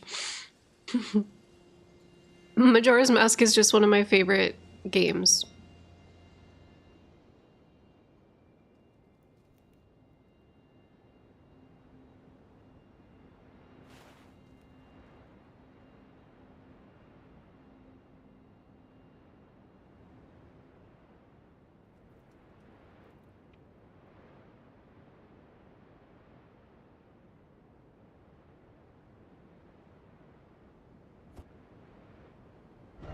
Anyway, sorry. I'm like fully getting like distracted.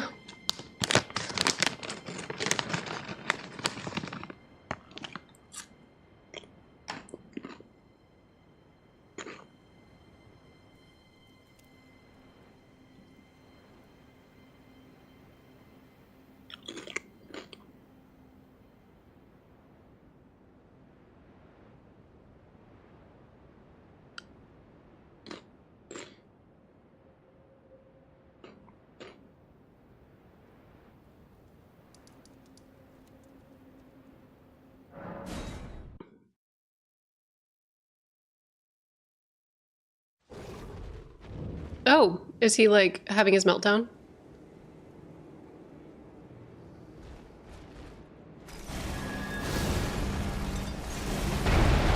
Oh!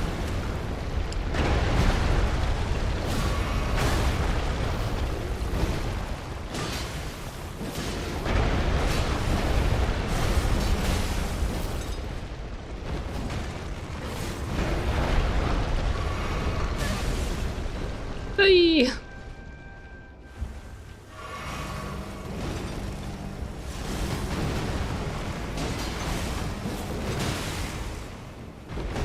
Some of his beast incantations are so nasty.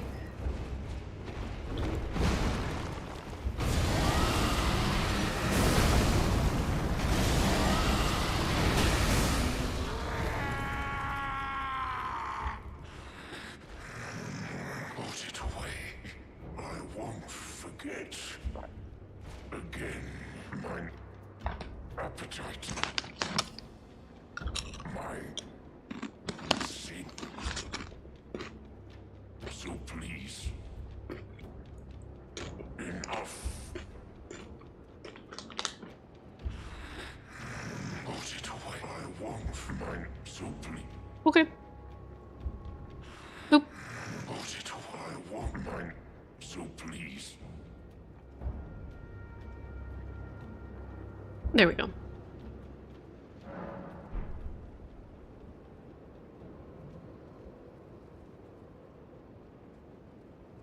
Yeah, down boy. Can you actually kill him here? I think you can. Holy shit, how many do I have? Just one. Okay.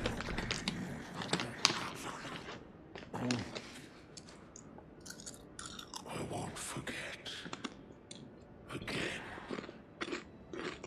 mine appetite, my sin.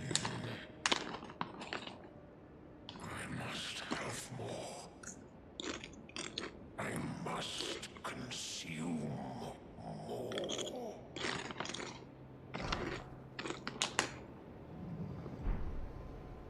More. I am not sated. Feed. More. Feed.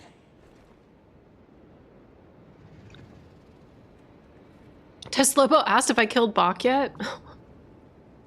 No, I told him he's beautiful in this playthrough.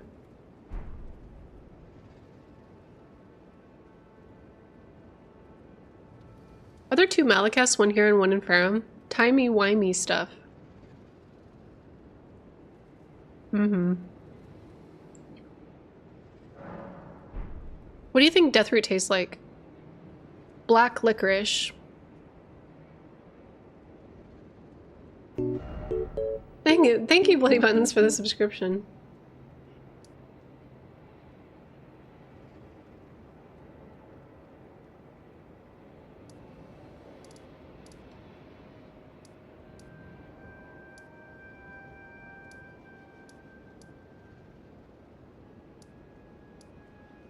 Have we done Shaded Castle yet? I don't think we have.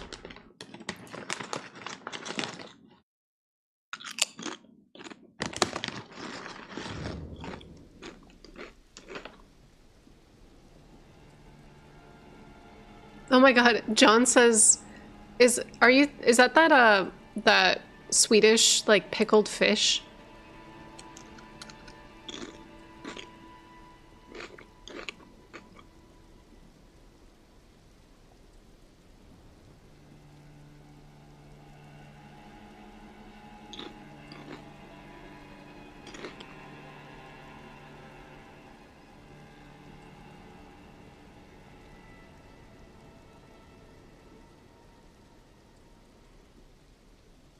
Yeah, Spy. So there's like an infamous Swedish snack that's like the fermented fish.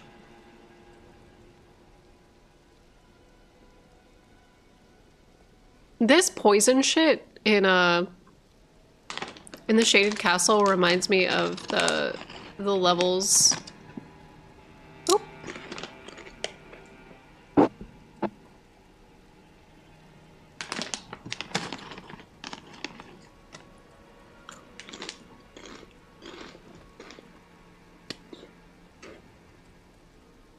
No, it reminds her of the levels. Stop. You know what I'm talking about, Tesla Bo.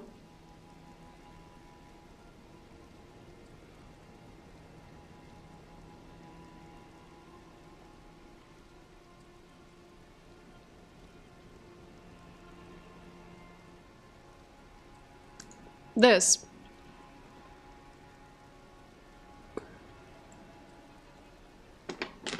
I have no idea what you're talking about for real.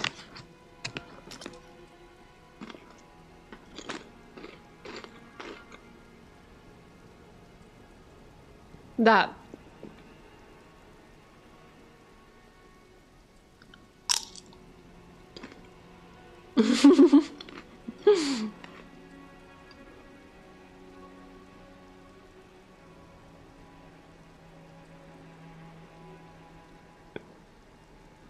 I'm having like a full-blown like Umaru moment. I just need like a Diet Coke. And I'd be like happy as a clam.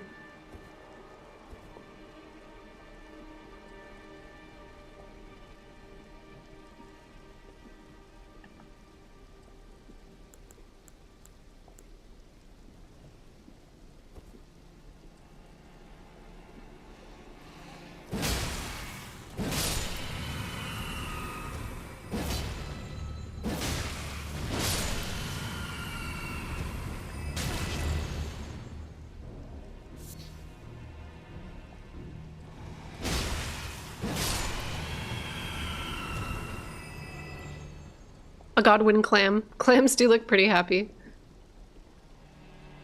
You're my favorite. Auntie Quaylog never change. Yeah. Oh. Yeah, I'm gonna be watching the previews for everybody asking. Will Torrent become a rodent in the DLC? What? No, but I would love that. Big if true. A varmint?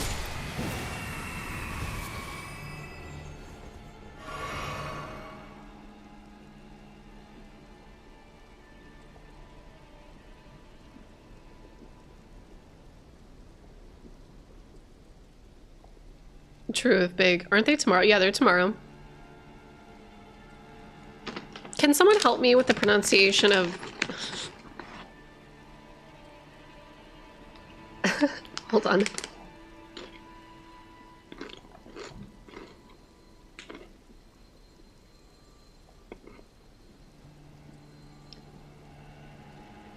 Never mind, I'm too embarrassed to do it on stream.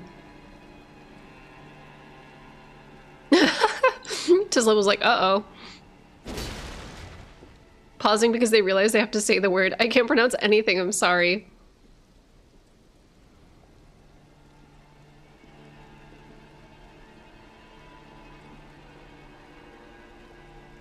I'm embarrassed because this is somebody's channel that I actually really like.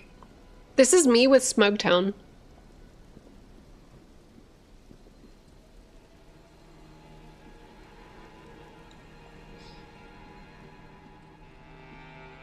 But like worse because I respect this content creator very much and I feel like a fucking Smugtown. Yeah. Quite like eating is making me hungry. I'm so sorry. It's rat. It's rat. It's rat. Y'all know it's rat.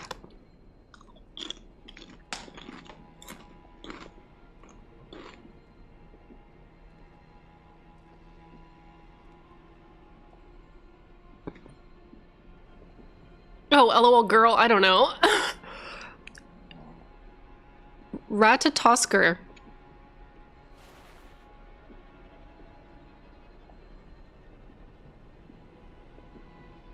I stayed up late at night learning how to fucking say Ultra Brune.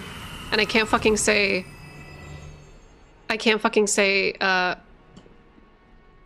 Ratatoskar.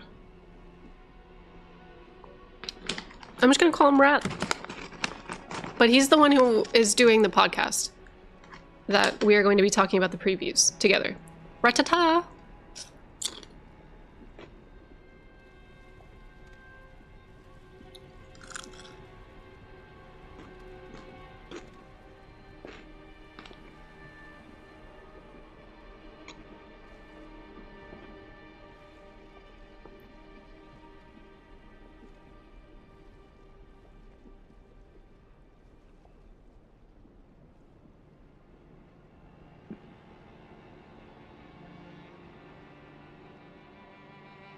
Oh, Virgo, I didn't know that.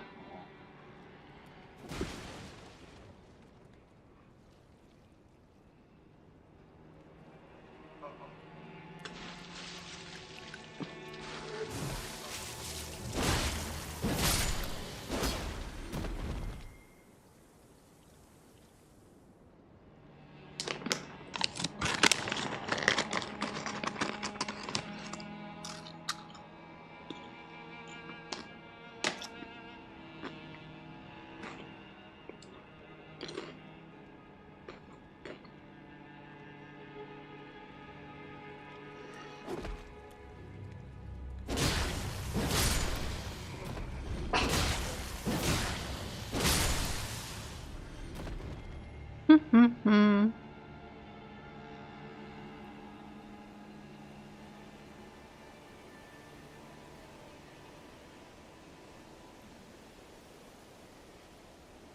Yeah, I think that people had varying reasons for wanting to like support that game.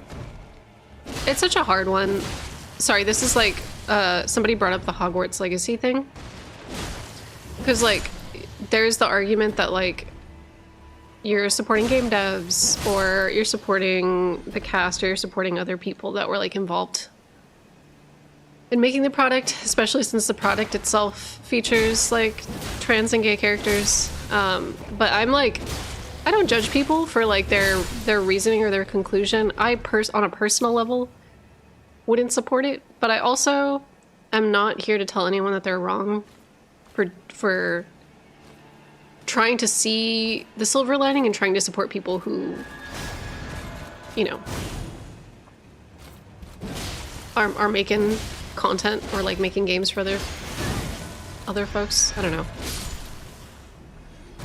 But I personally don't think that like I want to give that woman any of my money, even if it's like loosely related to her.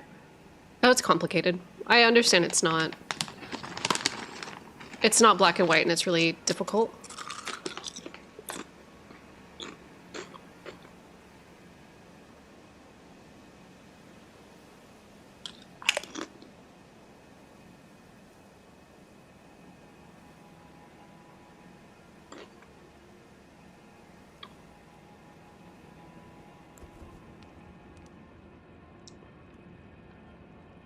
Yeah, Edward, I agree.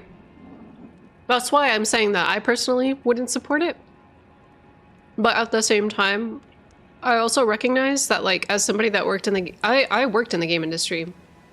And like I know that there are people on that team who have good intentions despite like there was hellish shit that Microsoft did that I disagree with. And like the only thing that you can do when you're put on a project is to like do your damnedest to make sure that like the people that you want to represent and that you care for are represented, and just like hope that you can like give them a space to exist within like it's hard. It's just like a complicated fucking thing. And I think it's even more complicated because we know that like Rowling uses her money in like political campaigns. Like she uses her money to support people that have certain ideologies, so like it's actively like bolstering legislation that could potentially ruin people's lives, and that's the reason why I don't want to support her. But at the same time, like I get that it's nuanced, I get that it's complex, and I get that the people that like maybe are trying to like approach it from a more positive perspective, like I don't think it's as like black and white as say like also I love this man trying to get that thing. I don't think it's as black and white as say like the like genocide that's happening right now. Like I don't think that I could like I think that like there are trans and like gay folks who work within the gaming industry who are like fighting for dear life and also trying to support themselves, and so that's where it gets complicated. But yeah, that's why I feel a little conflicted about it.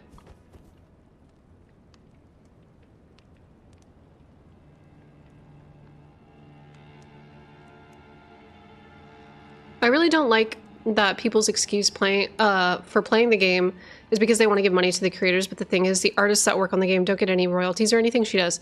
But Hungry Boy, depending on the metrics of how your game performs, that does impact whether or not you'll be able to make any more of that content, and a lot of studios will then subsequently lay off those people.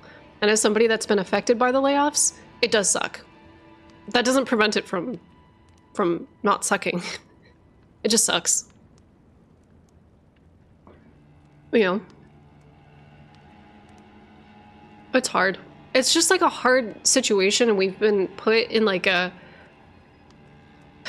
lot of creative studios and a lot of people that are just trying to like exist and like represent themselves within the industry like are just being put in really difficult situations, and it is what it is, and there ain't nothing I can do about it except for play Elden Ring and make like a pure intelligence build and have my little Hogwarts fantasy on my own time, you know? But like, I'm also not gonna like judge people. There's certain things, I think at least for me, like, oh shit. There's certain things where I am gonna be a little judgy, but like, hey, Cooper. Wait, isn't the dev team specific to Harry Potter? Doesn't that simplify the situation? Hey! Come here, lay down. Lay down.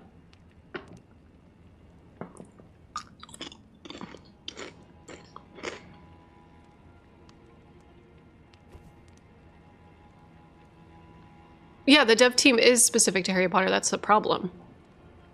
Because the people that are on that team, when they're game developers and like when they're looking for a job, they're just looking for like what's available and like it sucks. And so it's like very interesting to me that there's creative people on that team that decided to like make the effort to like represent a certain group that goes directly against the original IP holders like wishes, which I think is like a very powerful thing to do. Despite, you know, because it's very clear she wouldn't have wanted that. So it's kind of like a big fuck you, but like also, once again, not justifying it because I didn't spend money on the game. But like, I do think, like, from a gaming industry perspective, I have a lot of love for the people that were like hunkered down on that team, like just trying their goddamn best. You know what I mean? Yeah, we're just talking about the old fucking, like, the old crispy, the old and, just, like, decrepit discourse regarding, Hogwarts Legacy. Sorry for unearthing that. Sorry for unearthing that.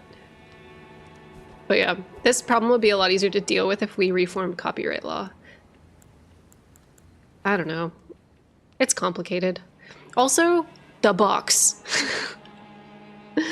The box. Just kidding. Unless. Stale discourse.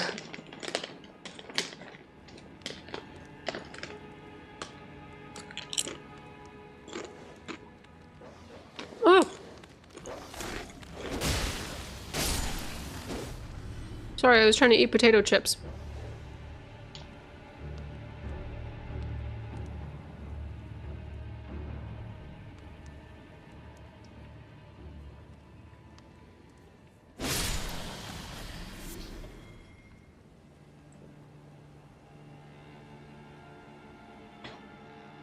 Okay, wait.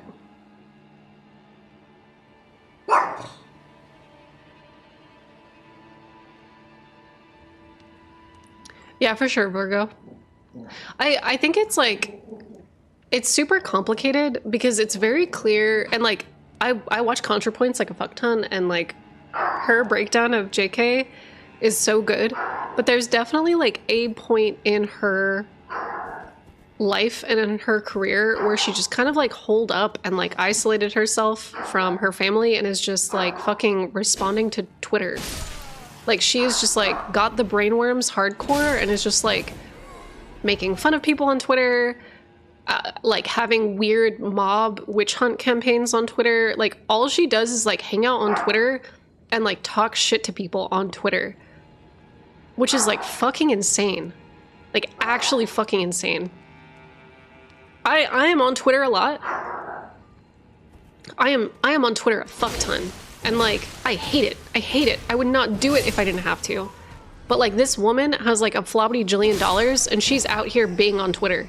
What the fuck is your problem? She's literally doom scrolling in a multi-million-dollar castle by her lonely ass self. 100%. You mean to tell me the doomer wasn't prepared for the addiction that is social media? Wow, what a surprise. Yeah, she's like insane. It's like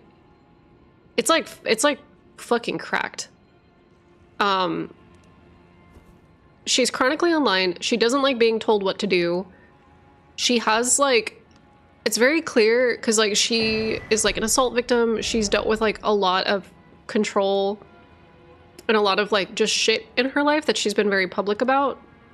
It doesn't justify like her stance on fucking anything, but I think that what it did is it put her in a mental position of always needing to be in a position of counter control. So if anyone tries to like dictate her politics or her ideologies or like her own emotions and feelings, she has this like reactionary, like don't tell me what to do mentality that has just like further and further pushed her down this like fucking crazy ass rabbit hole of like becoming like a fucking hardcore conspiracy theory conservative.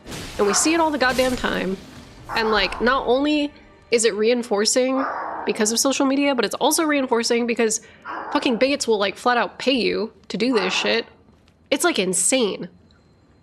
It's actually cracked. Like she's like a fully like something is wrong. What are we talking about? That's what happened to Kanye too. I think mental health is just tricky. Money is tricky. Wealth is tricky. The whole thing is just fucking... The whole thing is tricky. There's parts of me that like, I'm kind of glad I'm poor sometimes. I wonder if I'm immune to brain rot. I wonder if I'm immune to brain rot. If I ever got rich, like, would I be responsible or would I just like be a fucking... What would... Do you know what I mean?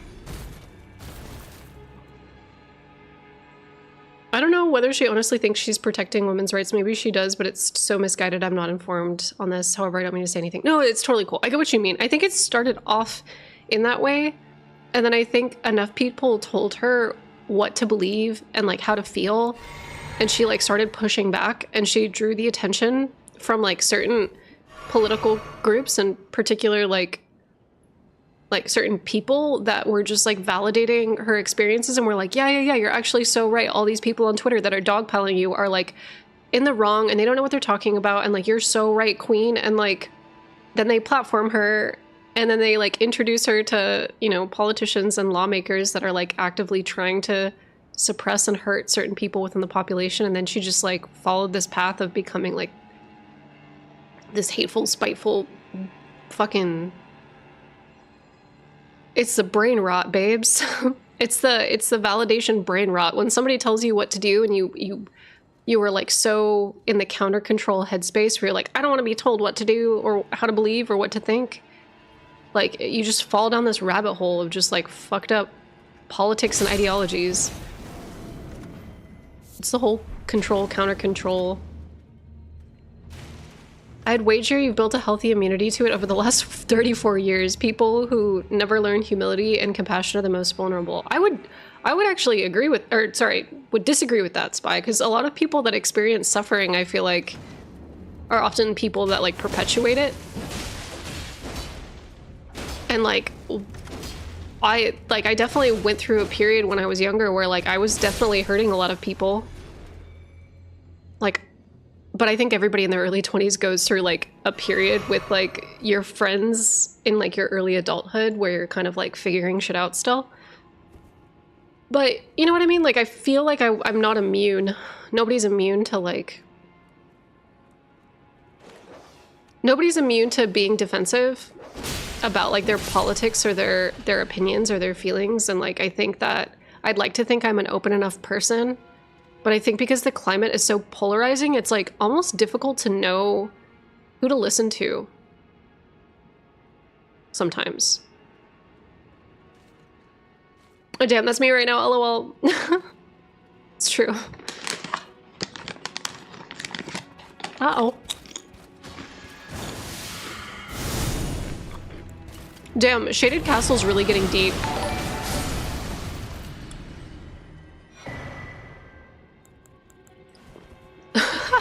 Thank you for the subscription.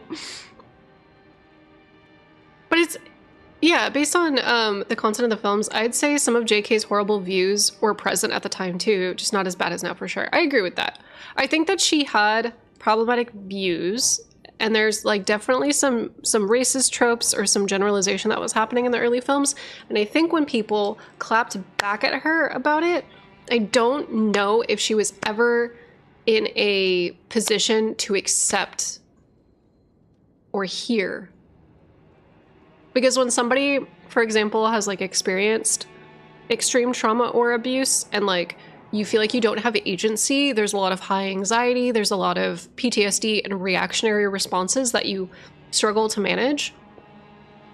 If she already had problematic views but saw herself as a victim because she was a victim in a certain aspect of her life, it's difficult for her to see herself as the perpetrator or like the, you know, she,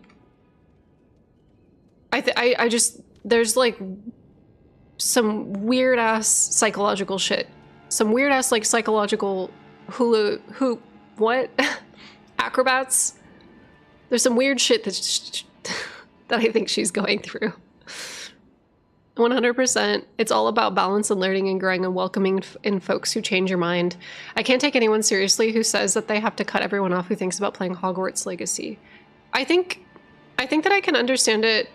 So this is weird. This is like the hard part about this. So if anybody says that they want to cut everyone off who thinks about playing Hogwarts Legacy, if that person is transgender and who is directly being impacted by the legislation and the laws that are being passed because of that woman, I 100% get it. Like, Virgo in the chat was saying, like, that is like a hard line for me and I can't support it. I, like, fully understand that.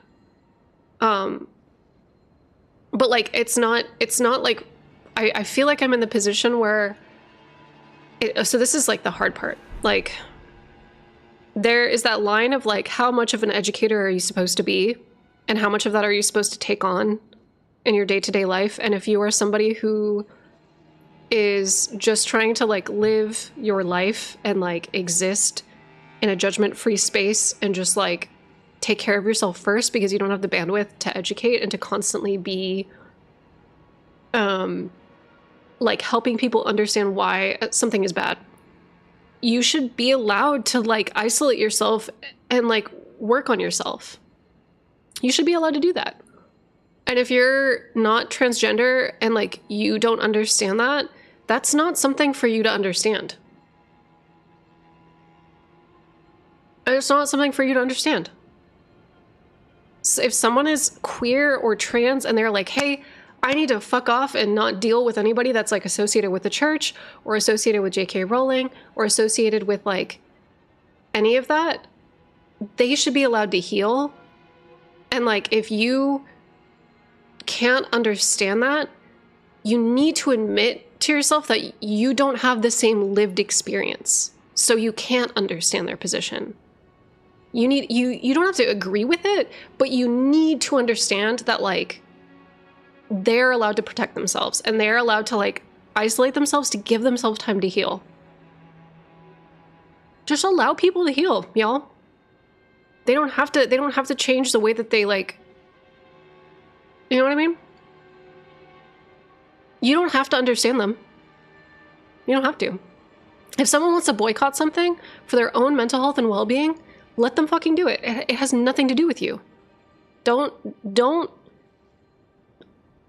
try to control other people's like coping methods and their ability to like keep themselves safe.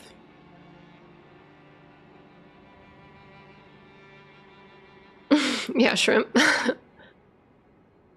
Like, I think that I like my tolerance for things like ebbs and flows, and there's some things that I'm very tolerant of, and there's some things that like I know I need more time and like healing on. Like the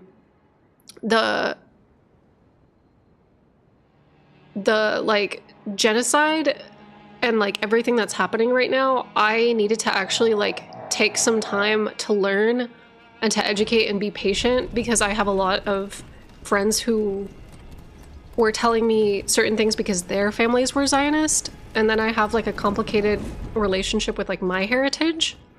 And so it took a lot of learning, and it took a lot of like listening to people who are Palestinian American who like were able to break down why these things were wrong. And like there were periods where I was speaking up about it, and then there were periods where I was a little quiet because I needed to educate myself and I needed to learn. And I'm like really thankful that like when I talked to my community about that they were patient enough with me to like allow me to do that. And that's a privilege that I'm able to do that, because like some people that are trapped within like war and that are trapped within violence don't have like the fucking privilege or like the opportunity to like take time and educate themselves because they're getting fucking blown up. You know, like it's like we're all out here being able to play video games, but some people are like losing access to their homes and like losing access to their life. And like, I think that so long as we're all just patient and we allow ourselves to like learn and that we like try to understand other people's circumstances, that's like all you can do. And if you feel that someone isn't doing it fast enough, that's okay.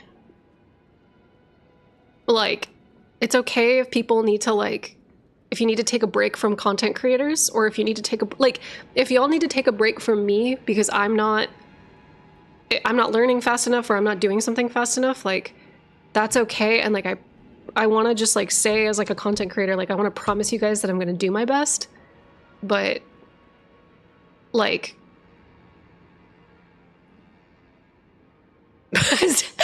Taji says, damn, is that why you're dressed like Eminem today? Because you're spitting. Shut up, I'm wearing a hoodie.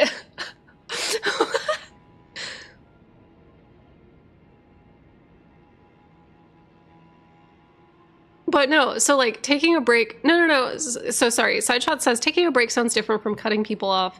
Cutting people off doesn't have to be permanent.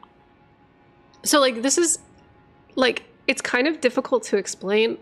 I think I'm in like a very unique situation. Yeah, as a pasty witchy, this has been a real learning experience. Exactly, Virgo, same. But like, so when you're not accepted by certain communities, I think that you can have like this foresight of understanding how difficult acceptance is and how difficult, I don't know. Sorry, Cooper is like freaking the fuck out. We're also about to fight Elamir again. I hate this man. Elamir, okay, I know I've joked about people that have like the bird stole my social security card. Elamir 100% is guilty of identity theft.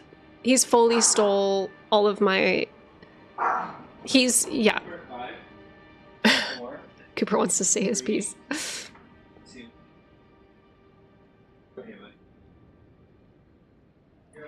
Yeah, so sorry, Connor said, yeah, true, I agree, those people suck, but still, I remember people who just wanted to play, who got kicked off. Or wait, who just wanted to play, got kicked off, which was, oh, like kicked off of Twitch and stuff.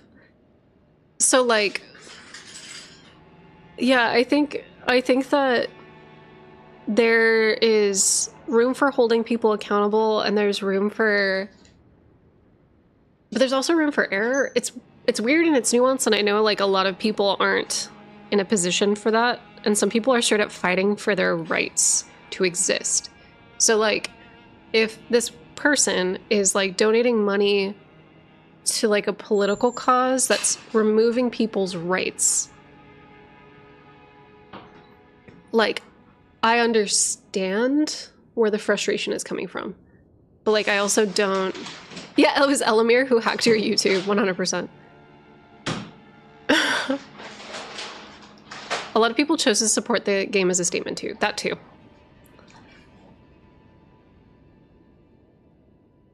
I think someone cares more about consuming than they care about listening to how people are affected by that choice. I think it's not unreasonable to show them some form of consequence for that. I see. Like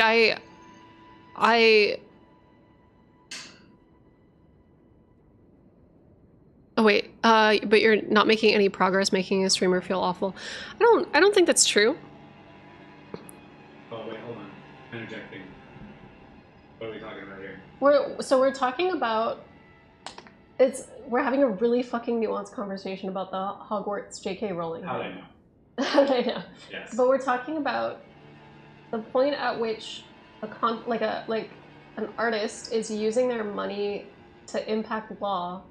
And like, if people are allowed to isolate or protect themselves, like if someone is allowed to stop watching a content creator who is supporting that because they themselves are trans, and I say, of course, you should be able to walk away. You're allowed to do anything. Yeah. Yeah. You're literally allowed to do You're that. You're not wrong for walking away from something that is like, or someone participating in something that is actively like harming you, even indirectly. Yeah. 100%. Mm-hmm. Sorry, I was just listening in. No, it's okay. No, just so you don't feel crazy later. Yeah, no, yeah. Like, 100%. and people, I think people are like agreeing with that. Oh, sorry, everyone's saying, Lee, get in here. I'm in here. I have to go pick I up know. my child. But Yeah, I'll stop streaming when you guys get back. yeah, you can keep going. That's fine. Me and Harry are just gonna hang. Okay. But if anyone's being weird, tell them that grow a pair. No, nobody's being weird. Stand for something. Everyone's being really cool today. Good. We have like varying opinions in the chat. Not on my end. I know. I know. We have varying. I think after like I did my whole like public YouTube post where I was like, "Fuck you!" Like I think, yeah, I think most of them are gone. So I'm right now. Cool. Didn't mean to interject. No, you're allowed to interject. People love hearing from you. It's very good for the discourse, yeah. But I'm gonna go get the kiddo and I'll be back. Somebody said your partner is based. Can be. Okay. Is Lee his name? Get that dude mic'd up. Yeah. Yeah. Sorry, Lee is gonna go get our beautiful baby boy. Lee's son Al Gaib. God damn it. But yeah, Lee also has like a very nuanced position about this conversation. We talk about it a lot because Lee and I are both hardcore Harry Potter fans. Like we both grew up with Rowling's books. I am more on the side of like I had to learn to shed that, and like Lee is much more like grappling with what that means, especially because like a lot of our friends are trans and like I'm non-binary, and like Lee also is like pretty gender fluid, and there's just like a lot that we've been talking about regarding it. But it's really difficult when you grow up with a book that like is about found family and about your who you perceive as like your. I know that the Dudleys are not Harry's like biological caretakers. I mean, like it's like his aunt and his uncle, whatever. But like your caretakers rejecting you and then you running away and like meeting your found family is very much the queer experience, which is so. It was like such whiplash of like being gay and like growing up. Like I was bi, I was like struggling with having a crush on like my straight friend. I have a very religious family.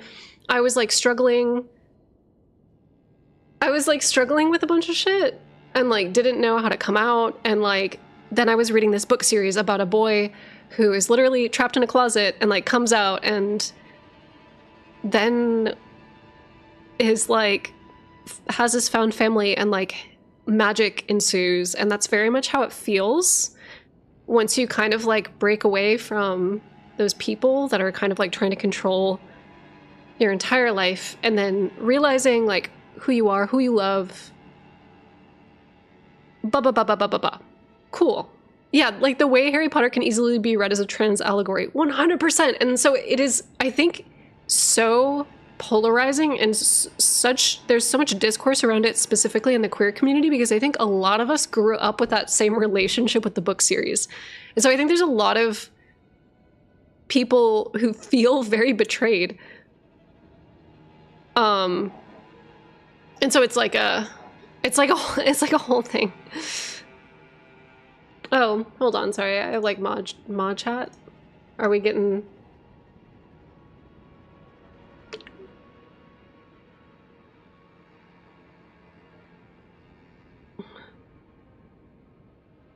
YouTube chat could use some clarification. A couple of them seems to have interpreted what you were saying as it was okay to harass streamers over playing a J.K. Rowling video game. Oh, thank you, Spy. So, no. So, like, let me restate that. When it comes down to harassment, I don't think anybody should be getting harassed. Do I understand where it's coming from? Yes. And I think that that's what is hard. Is like, especially being a content creator and trying to get my opinion out there, it's like so difficult because I'm like on the receiving end to, oh yeah, I'll talk about my pronouns in just a second. I'm on the receiving end of like a lot of criticism, and so is Lee, like especially Lee, because Lee is like incredibly polarizing and like loud on the internet, but it's also why I love him dearly. hold on. Sorry, this man is gonna like push my shit in.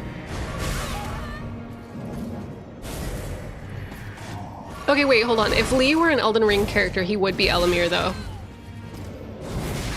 Or he'd be the you know the rat with the mohawk in Dark Souls 2? That's... Oh shit, I fucked up. I think this whole fight is botched.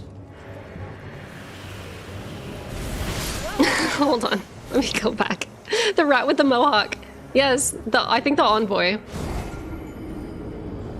Very brave of you to try to fight this man while trying to be eloquent. I know, right?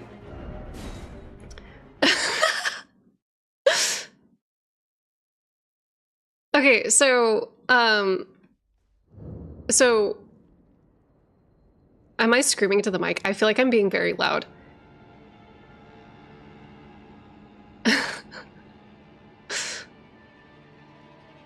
Okay,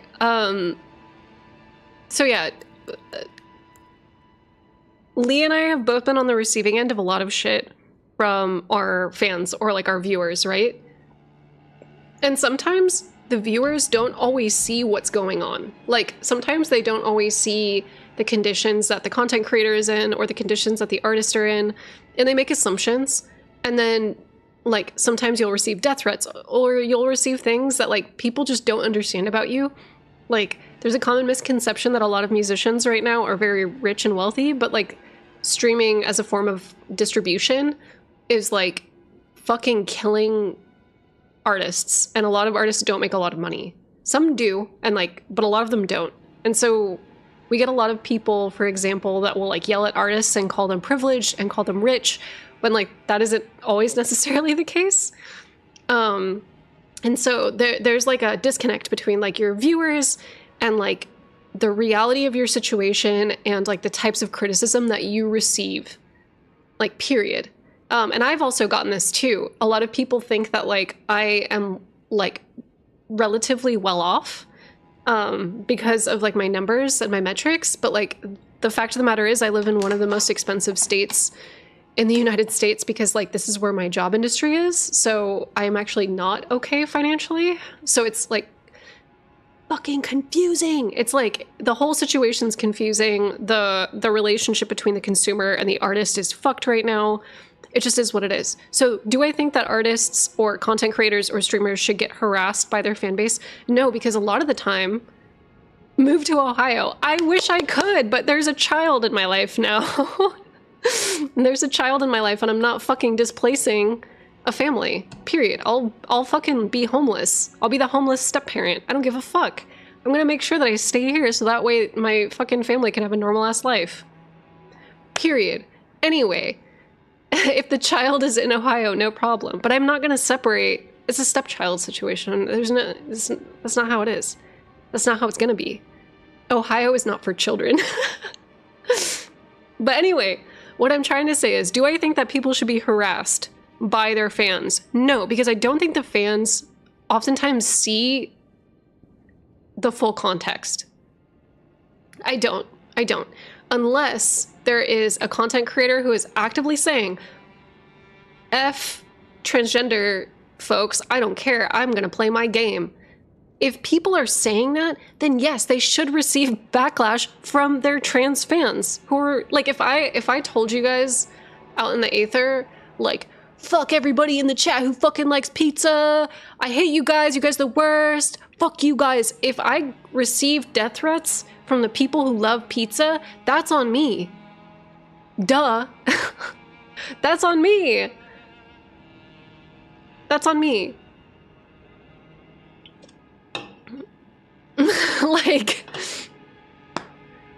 everybody who likes pizza, I hope you get hit by a truck. Like, and then if I open up my Twitter and I have a zillion DMs that are like, fuck you for saying that, that's on me. Of course, because I'm the fucking asshole. I'm being the asshole. So if somebody's saying, fuck the LGBT community, and they're receiving death threats from the LGBT community, that's on them. Like, it's not that hard. But I do think that, like, do I think that, like, I receive death threats from, like, all the Redditors that I Like, I told white supremacists and like transphobes to stop following me one time, and I get tons of death threats from them. And like, that's on me. Those are the boundaries that I've set. And so, do I expect death threats from those people? Yeah. It's good. Do I think that it should happen? No. Duh. Death threats in quotation, like internet death threat. You know what I mean? Like internet death threats.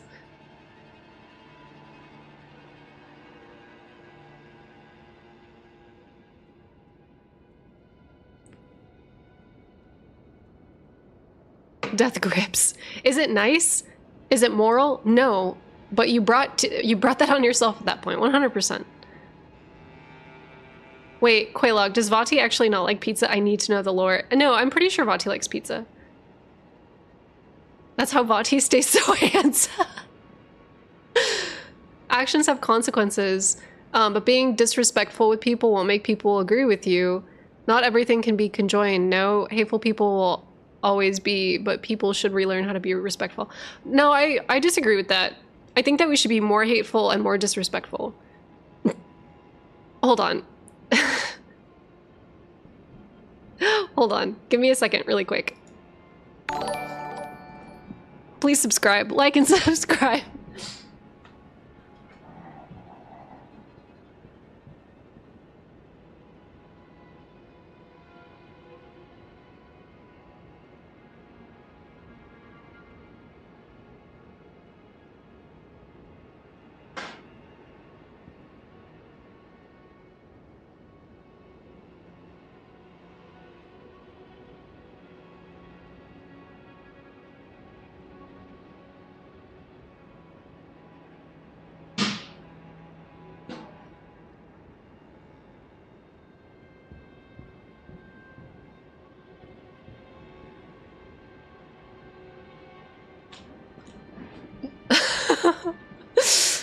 Don't elaborate. Okay, no, so like what I meant by that though, what I mean by that is like obviously like treat your neighbor with humility and like love and peace and like all of that. But like also be intolerant towards intolerance, and like anybody that tries to convince you otherwise and is telling you you're not being civil by tolerating intolerance is actually just trying to worm their bigotry into your life. And like if you allow that shit to slide, you are going to give them an in into your community and into your life. And I love peace and love, but like in order to love peace and love, you have to set boundaries. And those boundaries are like for protecting other humans that exist outside of you. And so if you are not trans, or if you're not like queer, or if you're white, or if you're, you know, whatever you are, there's gonna be people in this world that exist outside of you. Duh. There's not just white people in the world. There's not just straight people in the world. Like, there's not just cis people in the world. So, like, what the fuck is everybody's damage? Like, what? Are you just, like, stupid? Like, are you actually fucking stupid? Like, so yeah, hate people, be disrespectful. I'm gonna get, like, my ass torn up now. Thanks for tuning in. I'm here every day from 11 to 4, I think. Sometimes when I'm not struggling. Not the fucking dark hand.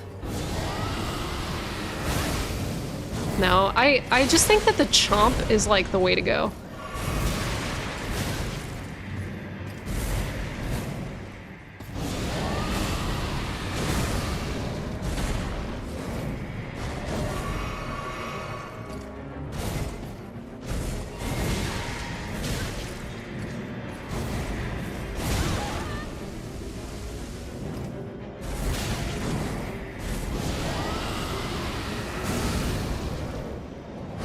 No! God damn it.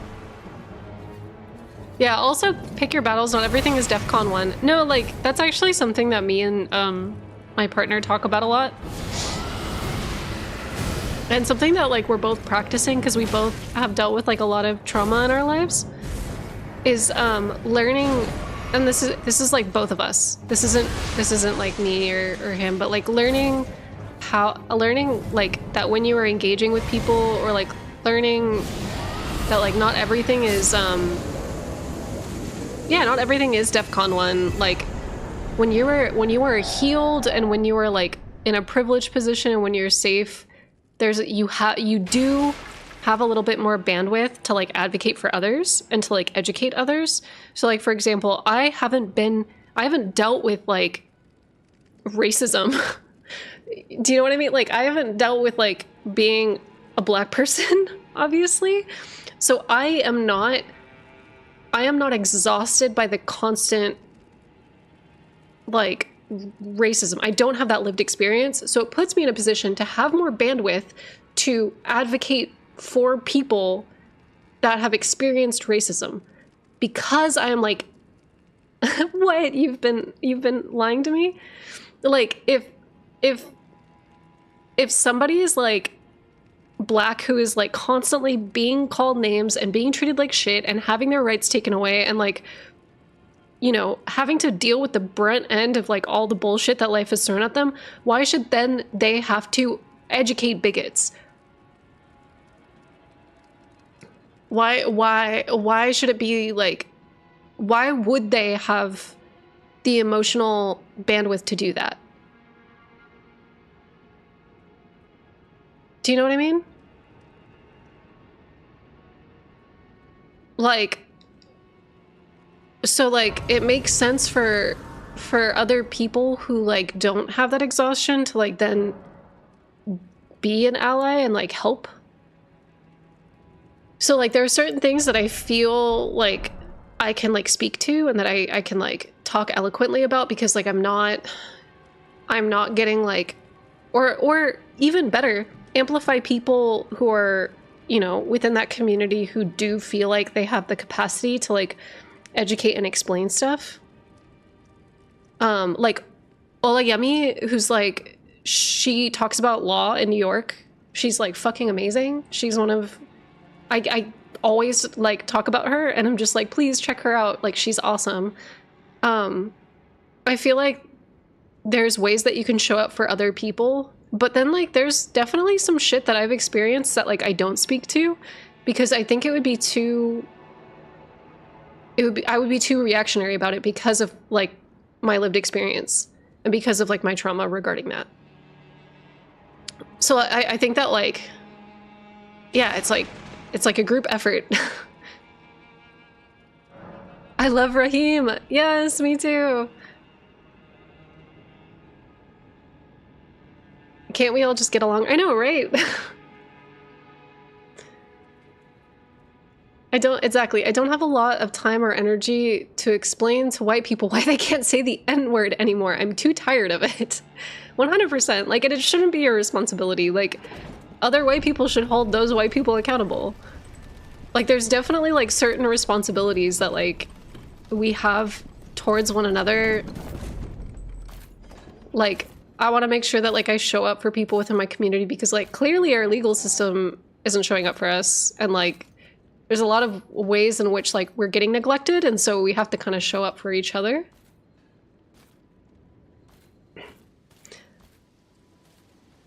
So, yeah.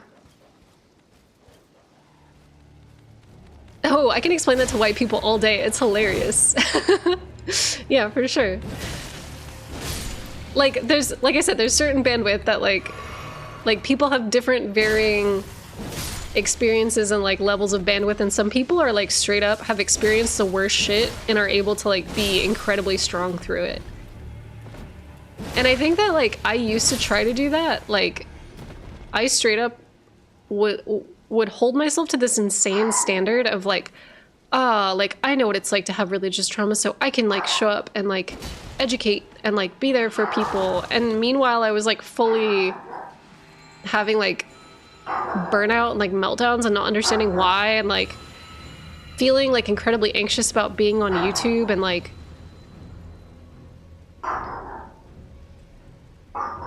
there's a lot. Cooper's pissed.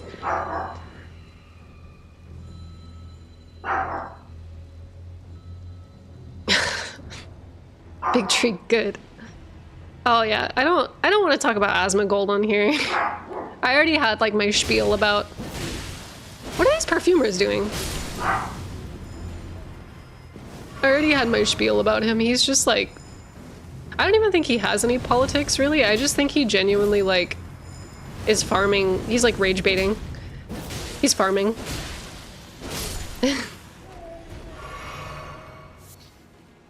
How does one ever get rid of religious trauma?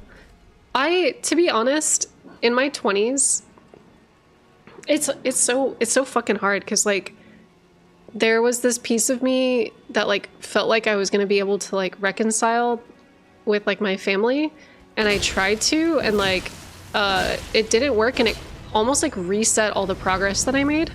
It was really weird. Like it was like my entire early 20s, I was like really set on like I don't know if I'm ever gonna talk to my family again.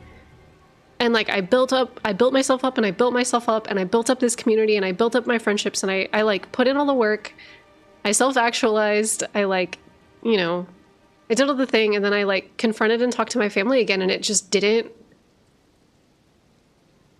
It like reset all my progress all over again. And it's crazy. This is my Christian side. This isn't my Catholic side. My Catholic side is like super nuanced, and then like the Jewish side is like non-practicing. Can we just do cool alchemy? It's weird because it's not. So Baka Burner, my Catholic side is very accepting, but they're Franciscan. It's a Germanic Lutheran side of my family that like has struggled, but is like well-meaning.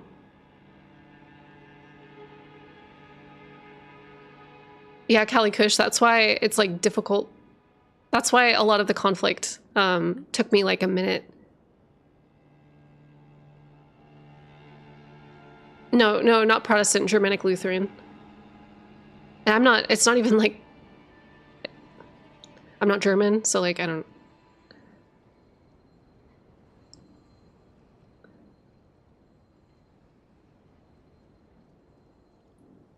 My family is deeply Roman Catholic. Oh, it's very different. I feel like there's a lot of, at least out here on the West Coast, there's a lot of Franciscan Catholic groups that are like pro-Indigenous rights, acknowledging gender identity within like Indigenous groups. Specifically down in Carpinteria, there's a church that like straight up has like a museum dedicated to a lot of the Indigenous groups that like the land was taken from, and that they do a lot of like education with those groups. There's also like a lot of environmentalist movements within the Franciscan faith, because a lot of it is focused on environmentalism, so it's kind of like wild.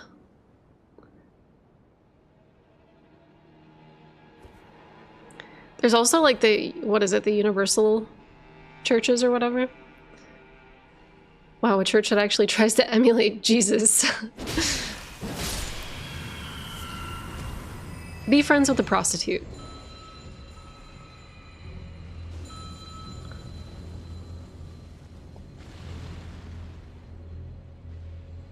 My internal struggle is hating Catholicism, but thinking the lore is cool. The lore is sick. Are you kidding me? I also like love when I was like kind of reconnecting with a lot of this stuff, or like just kind of like investigating like all of my family's heritage across the board, like from, you know, some like Jewish stuff to some Catholic stuff, like kind of just like tracking things and reading about stuff. It is so interesting to see a lot of the conflict that we struggle with, or that we've struggled with back then, like resurface now. And it's not even just like a religious context. A lot of it has to do with productivity and the economy. Like a lot of our sense of like our self and moral goodness and spirituality is obviously like reinforced by behavioral models, and like they're modeled to us via behavioral models, reinforced through money and through cash. And so, like, our behaviors that we want to encourage are obviously intrinsically tied to our economy. Our sense of, like, self-value and productivity and, like, moral goodness have to do with that, and with, like, fighting against money or fighting with our money. There's, like, a lot of crazy shit. There's a lot of crazy shit. My family's very Catholic. Can Greek Catholicism has some sick fucking lore and imagery. Look at Ensha. Ensha wears what is basically Catholic saintly remains. Yes. There's also, like, I tell this story a lot on my channel because we have the Catholicism rambles, like, occasionally, but there's the wolf that St. Francis tamed was, like, thought to be, like, a myth or, like, an allegory for human nature, that, like, because the whole story is that there was a wolf that was terrorizing a village and, like, killing the villagers and stuff. And St. Francis, like, fed it food every so often. And it kind of, the moral of the story is that, like, when the wolf was then tamed, that it became, like, an ally of the village, like a protector, like a guardian. And, oh, I'm gonna get fucking poisoned. I'm just gonna die here. Okay. I hate the revenants! I hate these fuckers so much. Sorry, this is, like, my actual worst nightmare. You hit me with your horse? Okay. So the wolf was terrorizing the village. St. Francis fed it, and then it became, like, an ally and a protector of the village. And there's, like, some metaphor that you can take away from that, like, people that cause suffering are impoverished and sometimes need help or assistance, and their conditions could be better, and if they are better, they'll become, like, a productive member of society and, like, an ally to society, and blah, blah, blah, blah, blah. Turns out, when they, like, unearthed the church that the wolf was believed to, like, be native to, they actually found, like, a big-ass wolf skeleton beneath the church. And, like, so there's like, straight up, like, weird saint wolf remains. And, like, the wolf is, like, an actual saint. Hold on, let me pull up the... I always forget the name. Wolf of Gubbio. I'm mispronouncing it. I'm gonna mispronounce this shit. Oh, but yeah, there's a big-ass wolf. Sick Cooper lore. Yeah, wait, which one? Okay, wait. So, according to tradition, Gubbio gave the wolf an honorable burial and later built the Church of St. Francis at peace at the site. During renovations in 1872, the skeleton of a large wolf, apparently several centuries old, was found under a slab near the church wall and reburied inside. Like, what the fuck?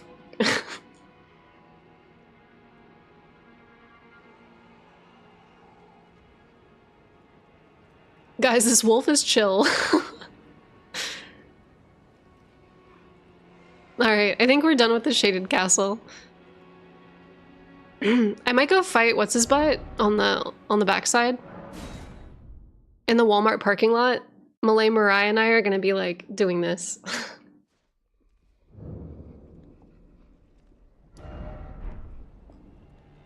Turns out he's just a domesticated dog. I mean, good for him. You know? Sometimes it is just a puppy. That's okay.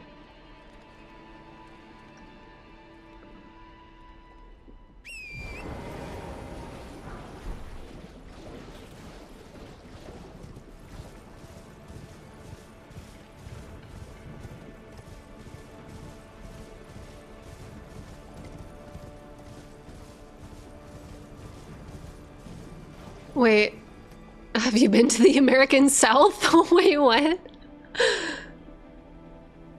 I hear what you're saying about taking care of the poor and the downtrodden, but our church needs a new gold steeple. Portugal for about 900 years straight. There are two wolves inside of me and both of them are gay. That's so... Go off. I thought that when you said, have you been to the American South, I legit thought that, oh my god, the South jump scare. Yeah, right? I have such a,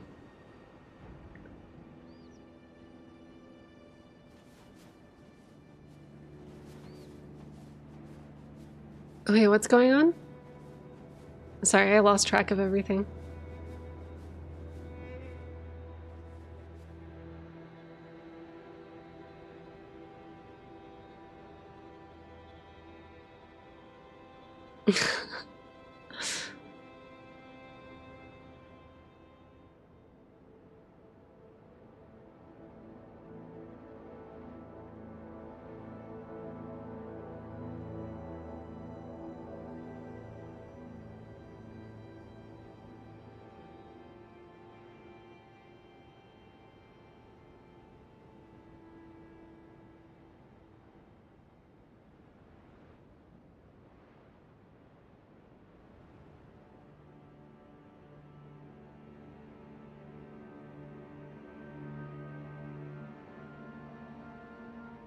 This is a weird time to come into chat. Yeah, I think some people in chat are talking about stuff that, like, I don't even, I don't know how we got here. I don't know how we got here. Alright, so what we're doing now is we're about to go fight Malay Marai. For those of you that don't know the lore about the Shaded Castle, real quick rundown.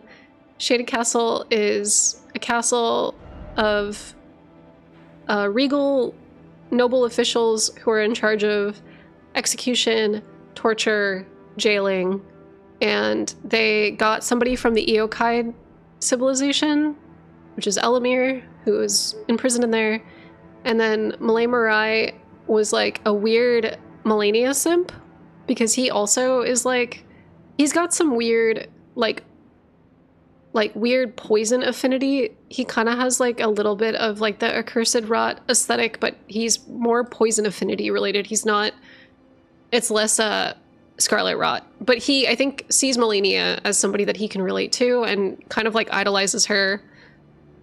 He's obsessed, he's a simp, it's whatever. It seems like the rest of the Malay Marai's family like didn't want to like fuck with him. And a lot of them have kind of gone off to do their own things. So like Giza, for example, decided to join Mount Gelmir, and he like went off to go do his weird little torture devices over there. So like he made the big pizza wheel that is fastened onto some of the like virgin abductors, which I think he may have invented. There's kind of implications that he was like the inventor of all of that. But it seems like because there was like weird dissonance or like weird, like a weird falling out between the family, that Elamir was able to take advantage of the situation and like break himself out of jail, steal the family executioner sword, post up in like the main office of the Shaded Castle, and then you find Malay Marai, who is supposed to be the head of the castle, out here in the boonies because he's been pushed out. There's also a golem that's over here. It's a mess. It's a mess.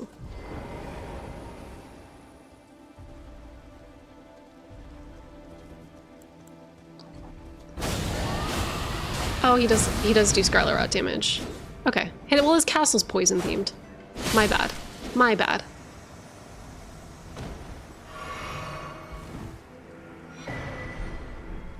Okay. Ta-da!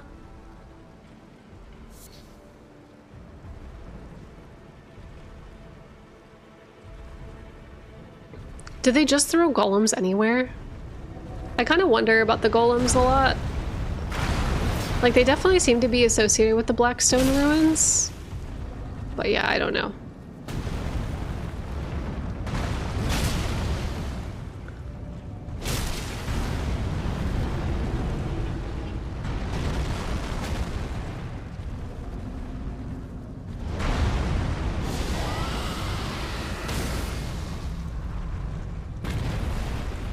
Wah.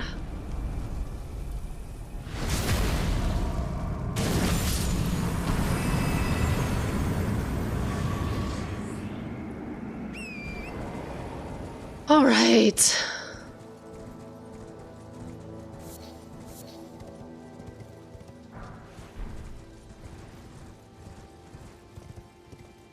The golems keep me up at night. Honestly, they're one of the better mysteries of the game. I kind of love them.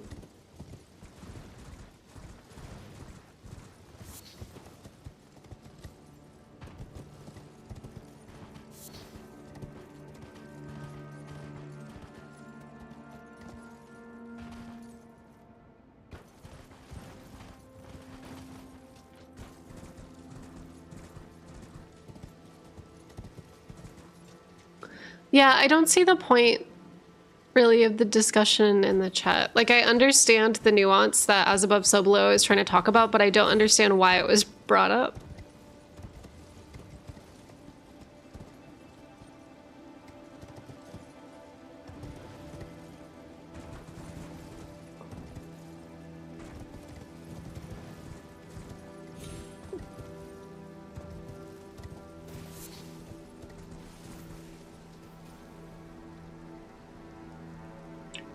Oh, is this a YouTube side thing? Yeah, there's like a conversation happening in the YouTube that's like happening, and I don't know why it was brought up. Vati basically said the golems were inspired by the flying castle from Ghibli, correct? Castle in the Sky? I can like kind of see that, but like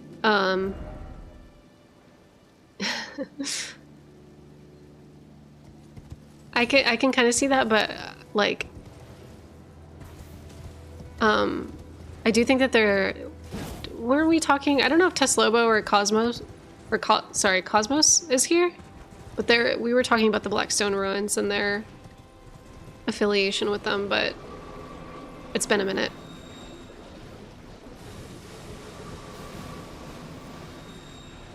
Man, I remember when people thought the golems were from Farum. Yeah. If there's name calling in the chat, I'm actually just gonna ban people.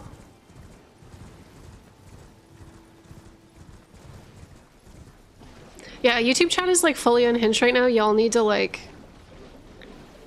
talk about something else. Also, why are there basilisks here? I never noticed that. There's like a whole... So, anyone already pre-ordered the DLC? Yeah, right?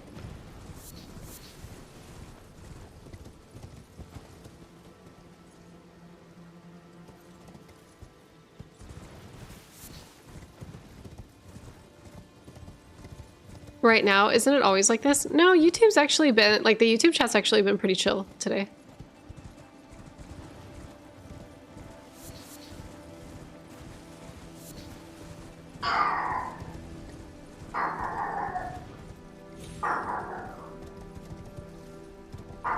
Oh, Coops. Speaking of which, why are there basilisks in the Lake of Rot? I have no clue. I know that Godwin is kind of close to here, but it seems like they're a little bit off the beaten path, right?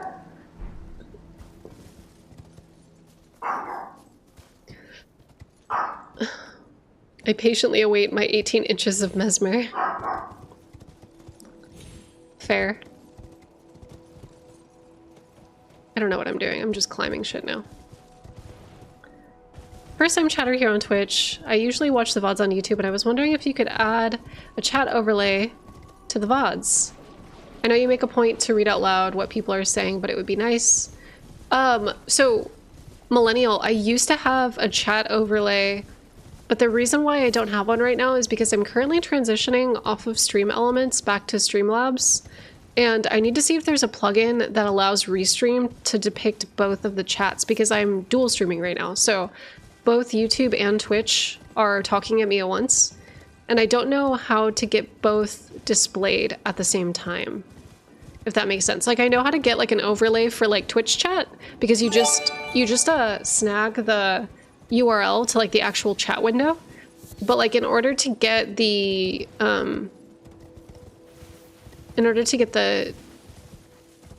like both chats present, I think I would need to create some kind of, I don't know, I need to see. Hey Moxie, thank you so much for the cheer. It does exist, I think. I'll definitely check it. I'll definitely check it. I've always wondered why the golems outside of Landel... Hold on, wait, sorry. Outside of Landel, where you can summon Millicent, stop attacking you after you beat the knight. I don't know.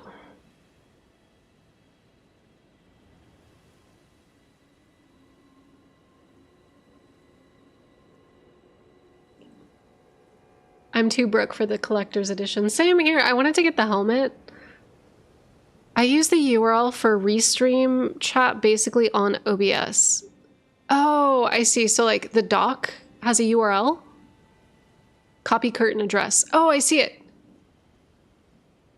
I see it. Wait, hold on.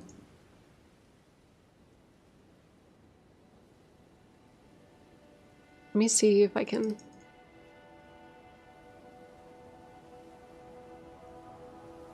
Nope. Well, okay. I'll see if I can log into that later. I'll see what I can do.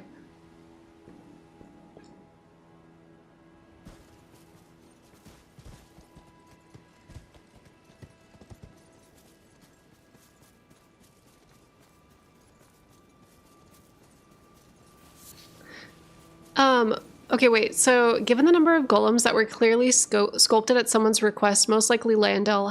However, it seems they must predate the Carrion conflict due to the effect the crystal darts have. Yeah, I'm like...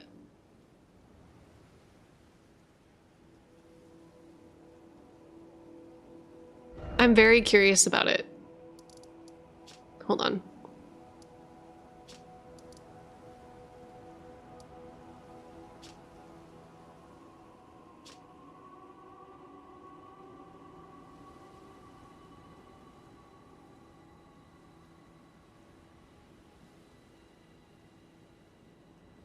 I thought Twitch terms of service doesn't allow showing YouTube chat on stream. That would be weird considering they are allowing dual streaming right now.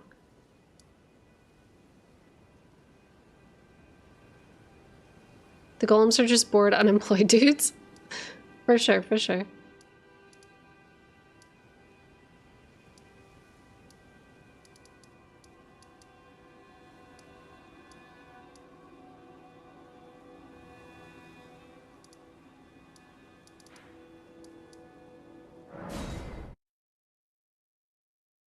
I hate how bosses have such high holy res. Same.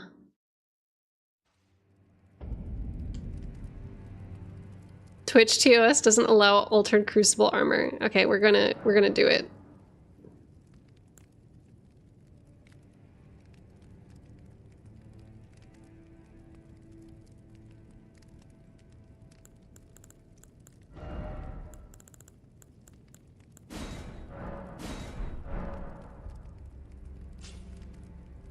Yeah, fuck yeah. Yeah, look at that. Like, why? Why would you do this?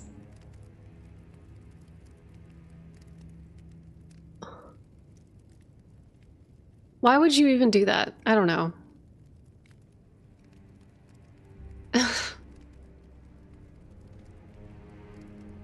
I see that you stayed. This is your usual.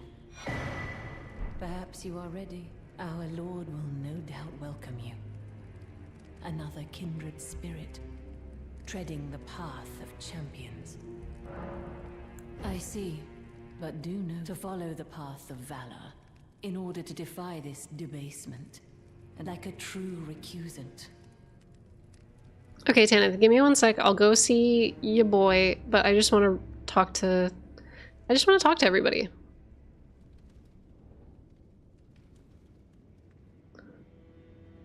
You're still alive, I see. Well, until we meet again.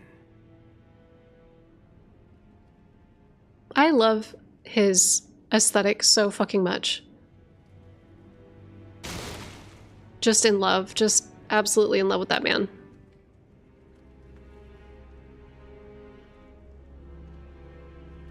The serpent that lurked in the shadows that night.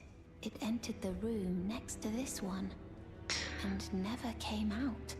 Perhaps the manor yet holds some secrets. If you discover anything, would you please share? Okay, wait. So Glorious Tulip says you do not use third-party services that combine activity from other platforms or services on your Twitch stream during your simulcast, such as merging chat or other features, to ensure the Twitch community is included in a variety or in the entirety of the experience of your live stream from their simulcast guidelines. That sucks. I guess that makes sense because like Twitch has like different TOS than YouTube, so they're just trying to like manage that.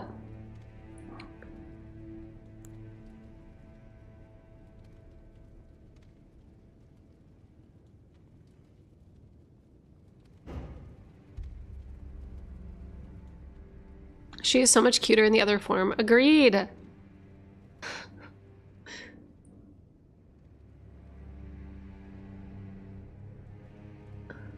I really hope the Tanith questline sees some more resolutions. It sucks that we just give her the castanets and she's like, I don't want it. But I guess it's the point of her relationship with Rykard. 100%. Speaking of which, I need to like... We need to do this. This is for you. You're new here at the manor, but if you complete the request, Oh, Coop. you can improve your standing. Relax. We're old friends. Time's come to pass the torch, right? Go on, break a leg then.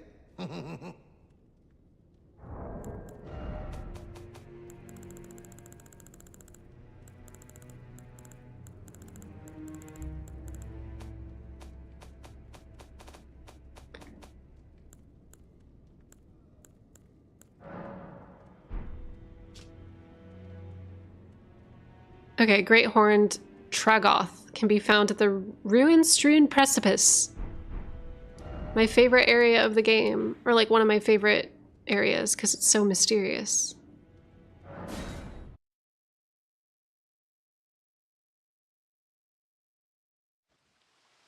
Is Patches giving you the letter just him being too lazy to do the assassination, or is he trying to get you again by making you fight Tragoth?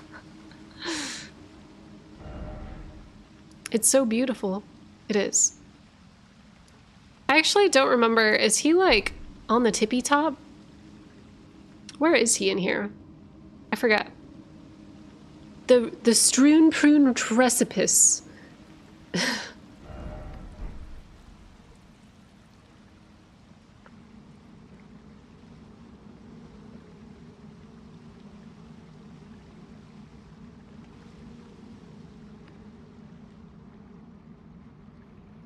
You ran past it. Oh my god.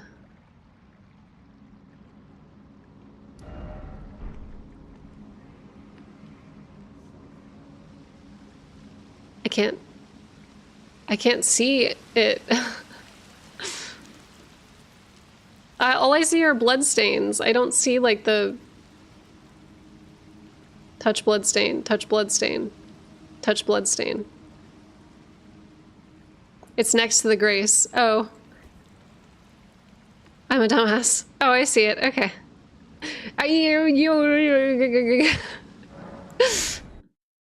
Sorry, everybody. Poor Tragoth just trying to help others and he gets murked for it. It's true. Like, for what?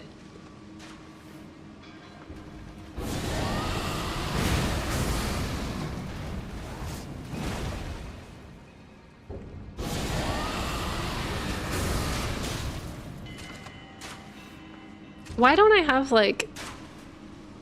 Oh, shit.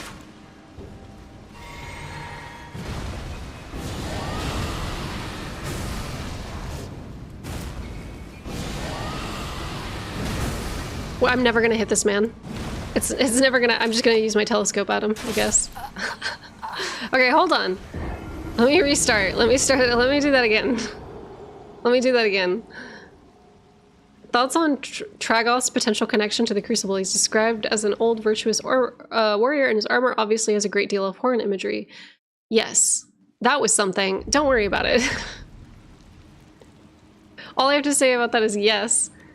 The Chad telescope. You're using it too close. I know, but he's doing backflips to get in range, and it's like... Don't talk to me, you guys. Don't even look at me anymore. Stop. Stop. What a Chad.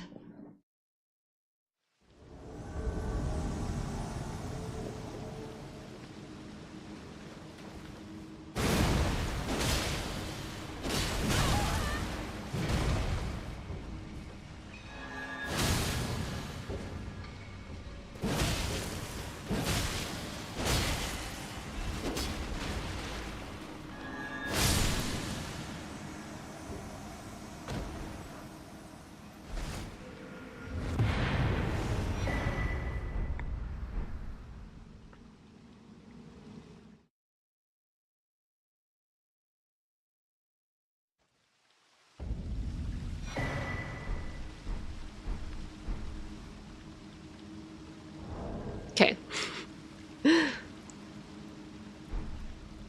Tagoth has horn nipples, making him objectively both the hottest and horniest character in the whole game. It's true.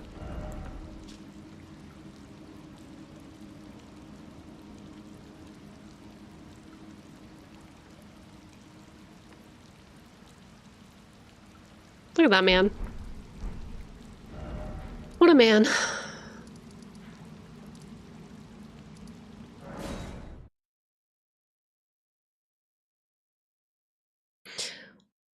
Many of the targets seem like part of the old guard of Tarnished. I wonder if that has any relevancy. Yeah, I kind of wonder too. I don't know. I wonder, like, when we defeat these characters too, if they're being consumed by Rykard. Oh my god, yes. Oh my god, Spy said, so is now a good time to remind you that somebody asked about pronouns? Yes. So I am okay with, like, people using, like, she, her, but, like, when I am like, it's complicated. It's weird because I hate talking about it. Maybe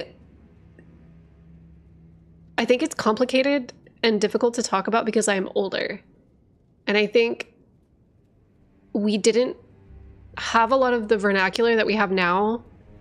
And so it feels like a relief that I finally have words that, like, actually make sense of, like, how I feel. But at the same time, because I've, like, you know, you, like, grow up. You just grow up, like, having to be okay with a certain thing. Can I call you dad? Yes, you can. Do you feel like you're appropriating Zoomer culture? No, not really. That's not how it feels. Hey, Emily, welcome back. That's not how it feels, but, like, it feels more like, it feels almost like I went through so much already, just, like, with my bisexuality, that, like, I already feel like it's another layer of shit on top of it, and, like, it like, I don't even want to have, like, those conversations because it just, like, feels hard. Like, does that make sense? Like, it feels like a relief in my personal life and, like, with my friends. Oh shit, is there a raid?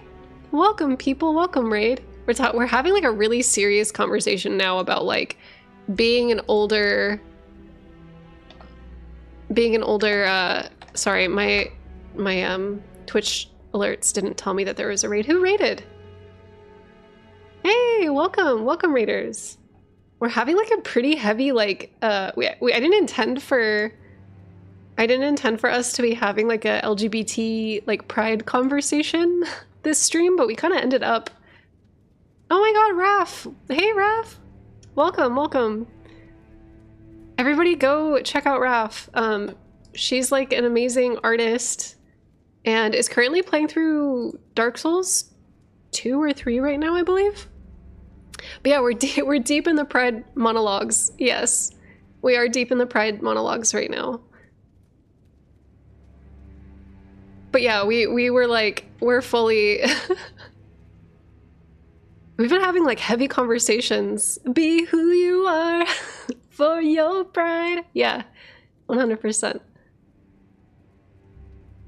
But yeah, like, I'm definitely, like, pretty gender fluid. I, like, tend to lean more towards, like, non-binary pronouns, but I also don't feel I'm, like, sitting here in front of Patches, like, having a heart-to-heart, and he's just like Patches doesn't judge. Okay, when I'm alone by myself and I just see myself in a mirror in the bathroom and I'm just like, it's just me in the mirror, I don't feel anything. Sometimes, like, out in the real world and society, there's days where, like, I feel very masculine and I feel, like, pretty confident about it. And then there's days where I feel really feminine. It just feels very fluid, and I think being fluid is, like, difficult to, like, talk to people about And I think expressing that is difficult. Trying to figure out a wardrobe is difficult. I don't have money. What? Again, welcome to Patches in. So there's just like a lot. There's a lot. There's a lot. Anyway. It's fine. It's frustrating. It's frustrating. Patches backstabs equally. He doesn't care about gender or sexuality. It's true. You hunted down Tragoth? Are you certain? No, it's quite all right. Fine work. Yeah, he seems so confused. I'll give Tanith the news. He's like, what? Have some rest by all means. All right. Stingy little beggar. Try to find it in your heart next time. Dude, he was like my go-to in Demon Souls. He sells like such cheap grass. It's like, it's really important. I'm gender fluid and 19 and glad to know it doesn't get better. No, it does get better. I feel like I'm just, yeah, I struggle with my identity, but it's okay. One day I'll figure it out 100%. That's like kind of how it feels. That's how it feels. Like there's days where like, I will say femininity, like days where I dress up really like femme, those days do feel like I'm putting on like a costume or like drag. And like that doesn't go away. That feeling doesn't go away no matter how good I feel I look. Like if I feel really like snatched, slay, I feel like it's not real. But it doesn't always feel like a bad feeling. It just doesn't feel like authentic with, like, if any of you guys out there have ever like worn a dress or put on a costume, you get a chance to like be someone else and that can be fun. Yeah, every day is cosplay, 100%, 100%. The biphobia and non-binary phobia is real. I think when you don't get to choose one thing over something else, it causes people to get angry. I think also too, there's a lot of privilege. It's weird because like there's not a lot of there's a lot of pros and cons.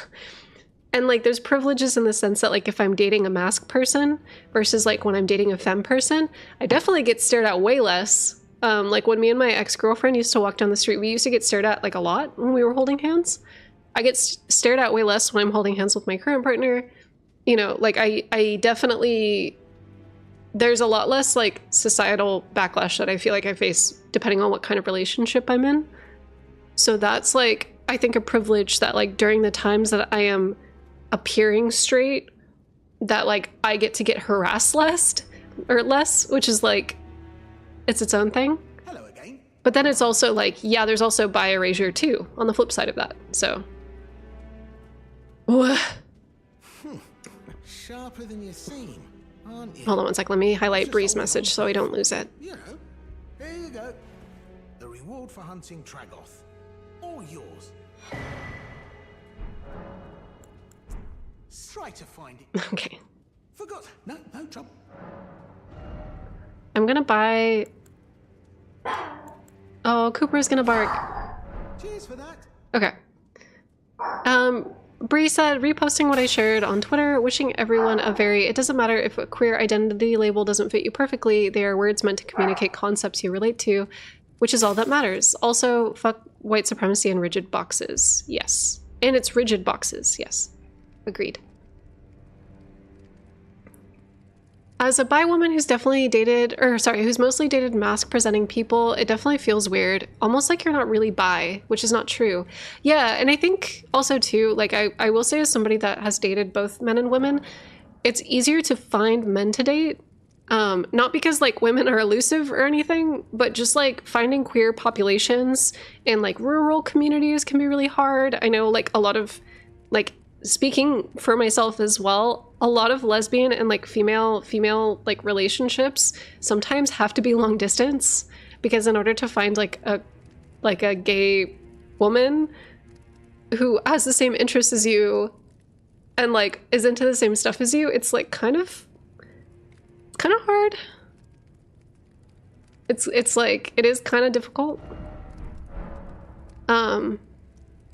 Like there is this one girl that I was talking to, and she like a long time ago, and her and I like have the same hobbies 1-to-1. We like the same video games, we like the same music, like we are both really close. She lives in a full ass different country than me. Like, please. All my lesbian friends are suffering. Yeah, it's hard. It's hard out there. I'm a bi man dating a bi woman, and the internalized biphobia goes crazy sometimes, even still. Yeah, same for. So my partner and I are both bi. We're like, I think it's also complicated too, explaining it to people who are not in the LGBT community. But like, we're both monogamous.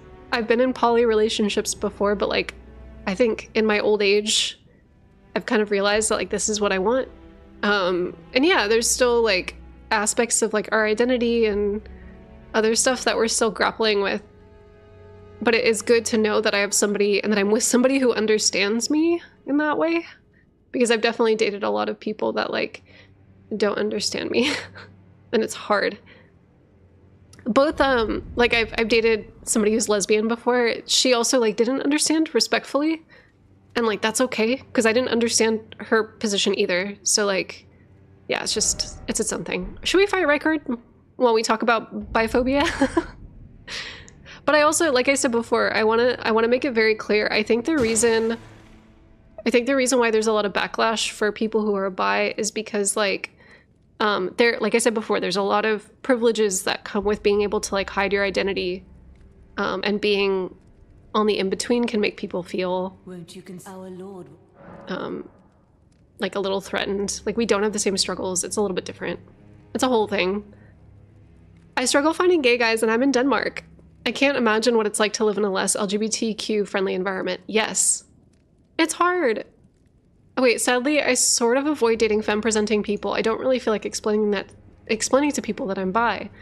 Yeah, I think that there's a lot. There's a lot of subtext that is going, or not subtext, there's just like a lot culturally being like a bi person. And I think there's also like a lot of, it's really funny, a lot of like gay men and straight women love to bash on bi femme presenting people, which is like really funny to me. That it's like two groups of people that like have nothing to do with our identity, if that makes sense. Like, I'm not trying to date like a gay man. What the fuck is happening? But that, yeah, there's a lot of people that always like are like, bi girls bringing their fucking boyfriends to events and blah blah blah blah blah. And it's like, damn, sucks to fucking suck. Sucks to suck, y'all. It's the gay fundamentalists. God damn it. Yes. The gay order fundamentalists. Oh my god. Now, I will transport.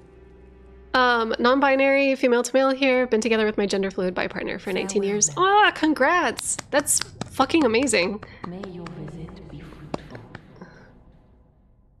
A lot of gatekeeping, yeah. I think there's a lot of like suffering Olympics. Oh shit, did I get the sword? I don't think I got the fucking sword. Hold on. Let me sit here. Let me...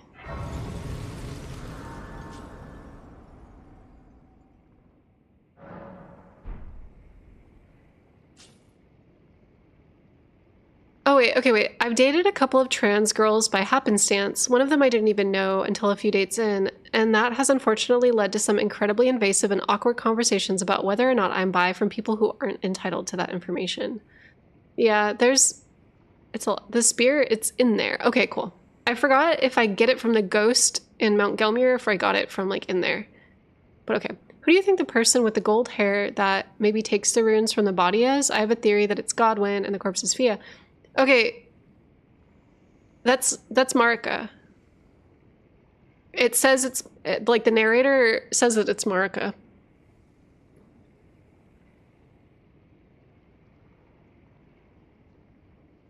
Do you mean the narrator says that that's Marika? I hope that is helpful. I'm not in the story trailer. Okay, wait, I'm a very mask-presenting man who is bi, my wife is bi, and we are E&M, and both hook up and date with dudes, just because it's hard for women to be comfortable with our whole situation. For sure.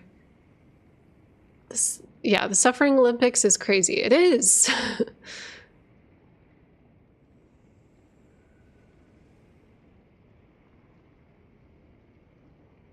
Oh, yeah, the deep voice hallway man just tells you that it's in there for you. Okay, cool. Yeah, that's... I was trying to remember that, but it's been a hot minute. I can't be racist, I'm a gay man and all that stuff. Yeah, exactly. Yeah, oh my god, yeah, Mexico got its first female president. She's an environmentalist too. She seems pretty okay. I don't know enough about her, so I don't want to speak on Mexican politics, but she seems alright. I don't know. Once again, I don't want to, like... I am not Mexican. My family's, like, Mexican-American, but, like, culturally not Mexican. Okay, wait, hold up. Where is the spear?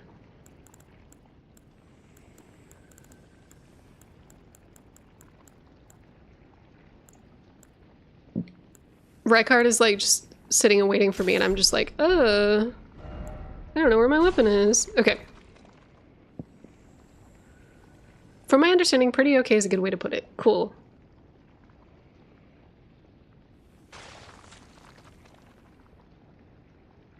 Community question. You thinking of doing some community PvP once you get that kick-ass monk build in the DLC? I mean, like, yes, we're gonna be doing DLC on tomorrow, on Tuesdays, and I know that I'm sure a lot of people will be wanting to do. Okay, look. Okay, wait. Hold up, you guys. We need to do some Elden Ring research real quick. So remember how Alexander was sitting in, like, the magma with all the dead bodies inside of him? Yes, he looks like a giant hand. He looks like a closed fist. But, like, also, I definitely think that, like, getting mass amounts of bodies and, like, cooking them is a thing. Tuesday, innit? Yeah. All that bi talk and you're about to beat up this bi man with a spear. Yeah, it's bi on bi crimes right now. Rykard is, like, the disaster bi for sure. 100%. I forget, wait, is Datakar canonically male now? Did they ever change that? Crucible imitation. Yeah.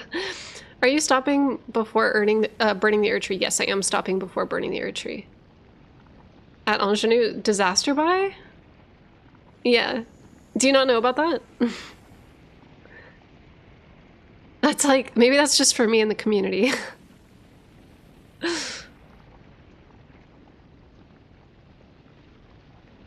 Don't tell me you killed Radon. I did. Because we have to, right? First time I'm hearing the term educate me. Oh no. Wait, how do we know he's bi? Datakar is woman in retail, but a man in 1.0. Fuck yeah. Okay, so, people asking how do we know he's bi? So, Datakar, sorry, Tanith is kind of like his paragon, his, like, wifey, but he has a mistress who is a man in 1.0. But then was changed to be a woman in the plot. What if there's a new NPC in the festival? Ah, oh, you're so right, Cosmos. God damn it. I fucked up. The serpent is Eagle, right? Or am I missing something? Yeah, it is.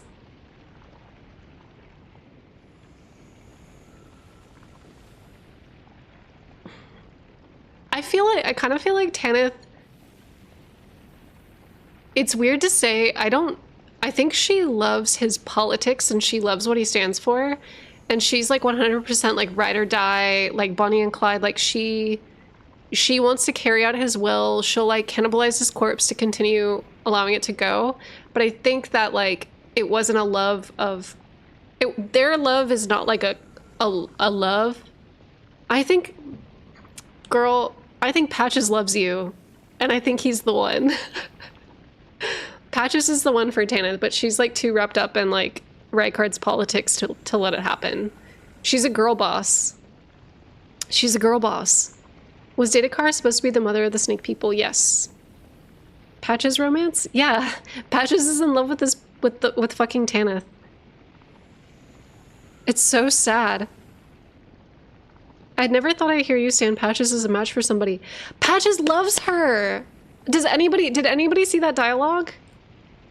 It's so fucking tragic. I'm so mad. Patches is like my brother, and she broke his heart. That's all I gotta say on that. She's more of a worshiper than a partner, yeah.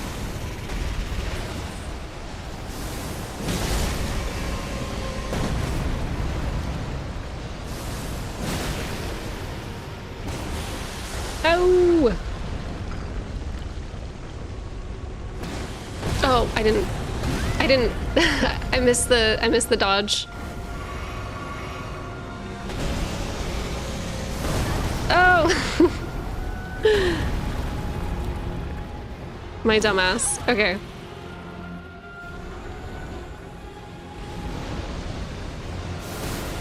God, that wind-up takes so fucking long.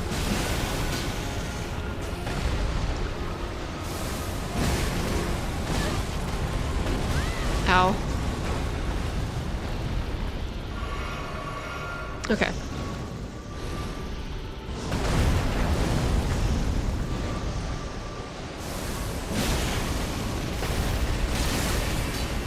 It's that, like, Monster Hunter, like, gun lance fucking animation. Holy shit.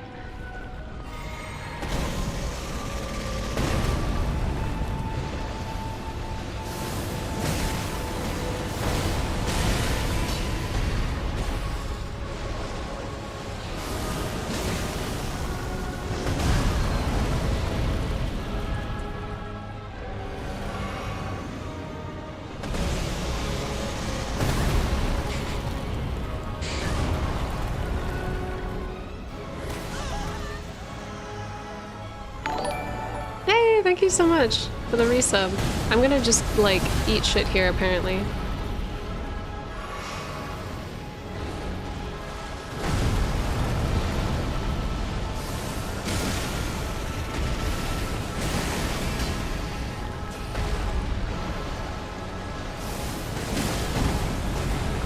Ow.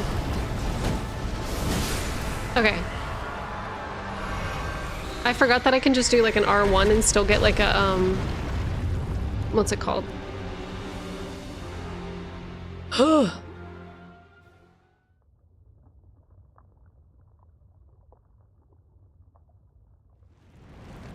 Okay.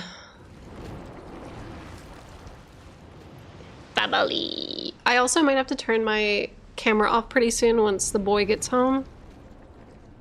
And also, I realized too, his school... Oh, hold on. I'll let the man talk.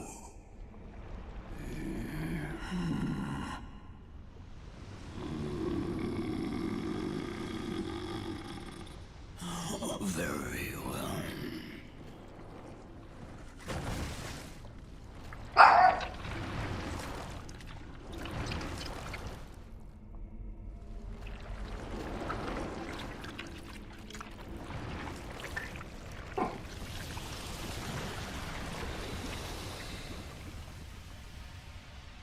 The bodies look straight out of the trailer. That's what I'm saying! That's what I'm saying. I think he's doing the Crucible inside of himself. Join myself and King as remedy. Together we will devour the very gods. The very gods.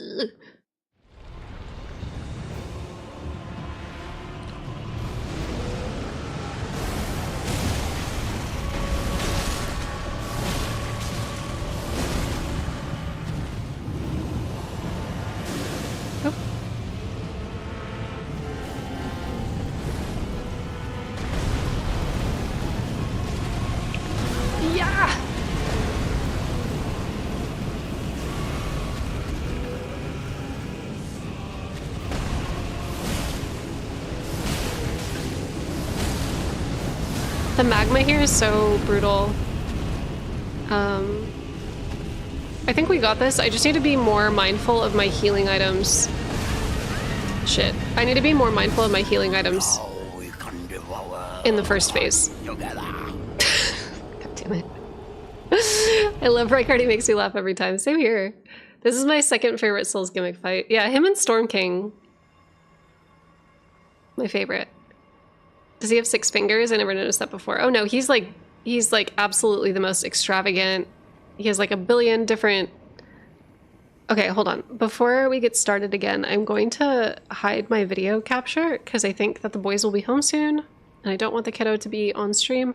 I'm going to get a green screen, I think, but it's going to be really difficult. So my kiddo is going to be out of school starting in like a week.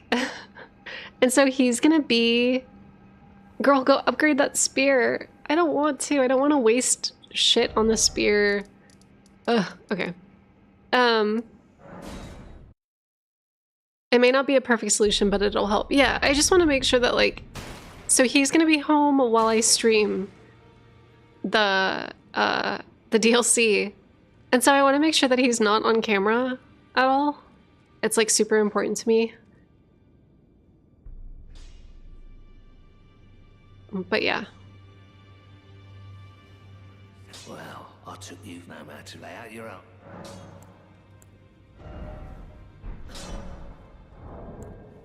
So paint him green.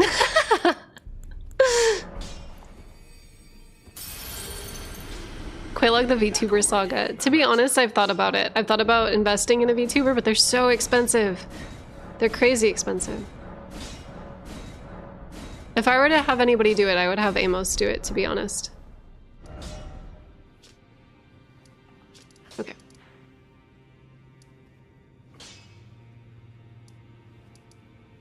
There we go. I'm making my own VTuber. That's smart.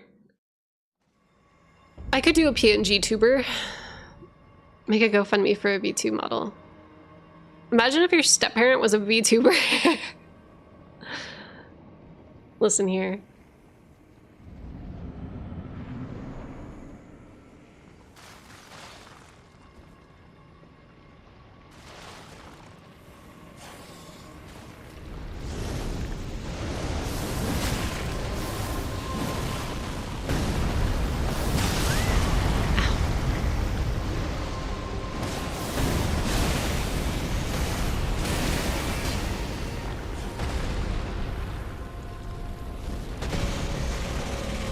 Ow!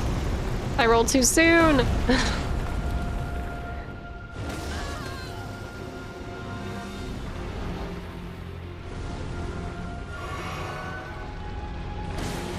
Oh, fuck.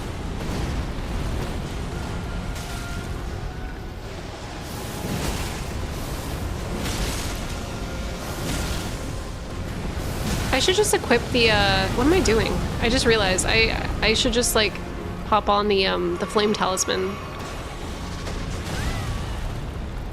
What am I doing?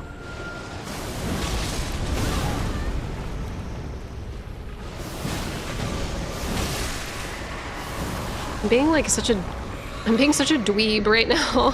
What am I doing? I don't even have the right talismans, like, equipped right now. Oh my god. Oh my god. Okay, hold on. I might just die here, to be honest, you guys.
Ow. I'm fully just like flailing at this point. Oh, Cooper's barking. Oh, it's a mess.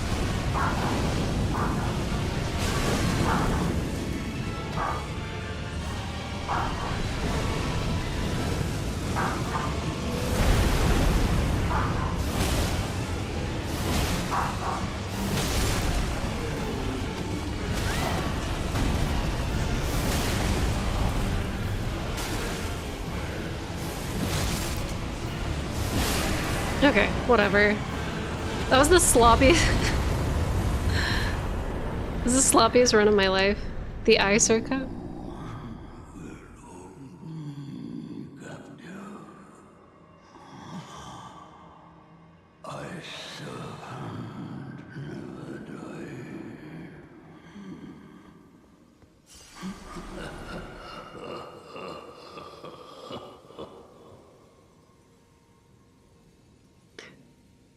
So like the floor is all bodies. It's all bodies all the way down. Everything's bodies. Everything is the Crucible, whatever. Hey,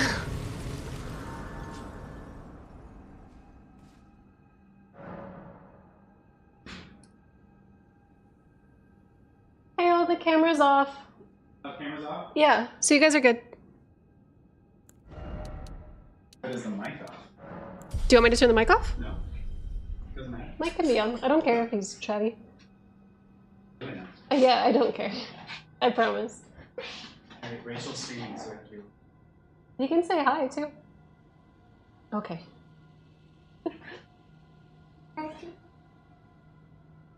He's excited to see you. He's happy you're home.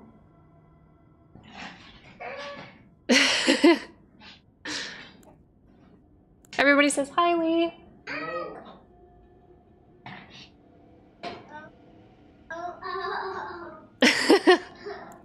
Cooper, get down. Cooper, are you being too much right now? You're getting insane. Get down. That's enough.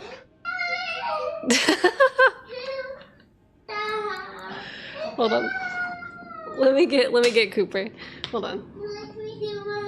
Cooper! Oh. He's too excited. Come on, Cooper. Oh, I'm sorry, dude. Cooper, that's enough. That is enough. Oh, did he scratch you on accident? He scratched me on the eye. I'm so sorry, but are you okay? That's too excited. Okay, Harry, so let me show you how to use this. Okay. Coop down. To use this one, look at me. Come on, Coop. This. Alright. This is up, down, left, right. It's like the other. Down. Find it. Alright. Also, Harry, I want you to look at me now. Should we be muted right now? Yeah, I think I'm gonna end this stream so that way I can play. I can play with the kid. Wait, what are the thoughts on whether? What is the kiddo's thoughts on whether or not Radagon has his own free will? I do. Stop. Maybe. But if you press one that we don't have, that's a classic world. I can ask him his opinion on the way that certain people look.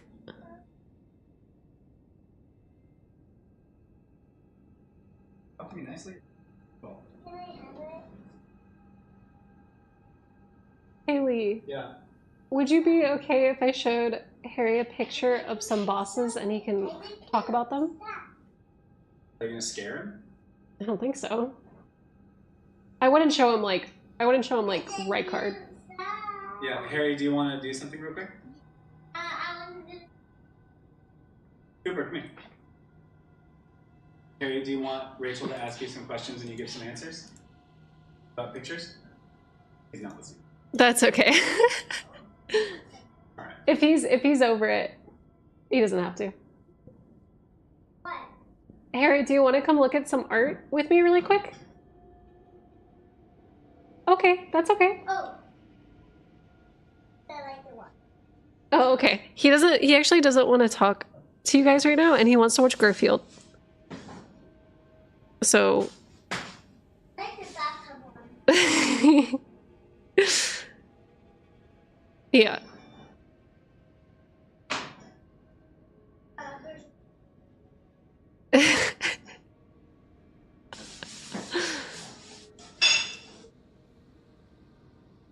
Yeah. Unbothered king. Alright, y'all. I'm gonna go head out. Thank you so much for hanging out today. We'll be back tomorrow. We'll do like a little bit of PvP. I don't have a PvP build, so we might just have to do fists only. Would you guys be willing to do that? Should we do like a fists only run?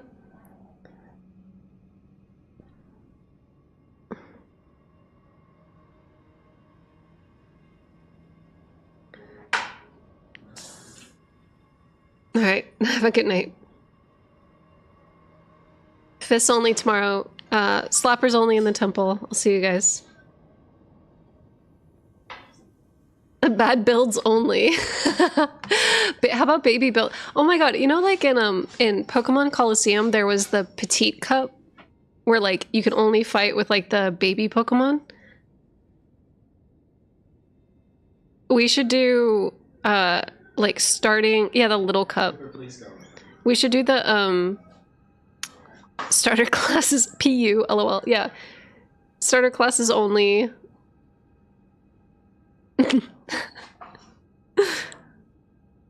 Alright, guys. I'll see y'all. No meta builds allowed. Alright. Bye, everybody.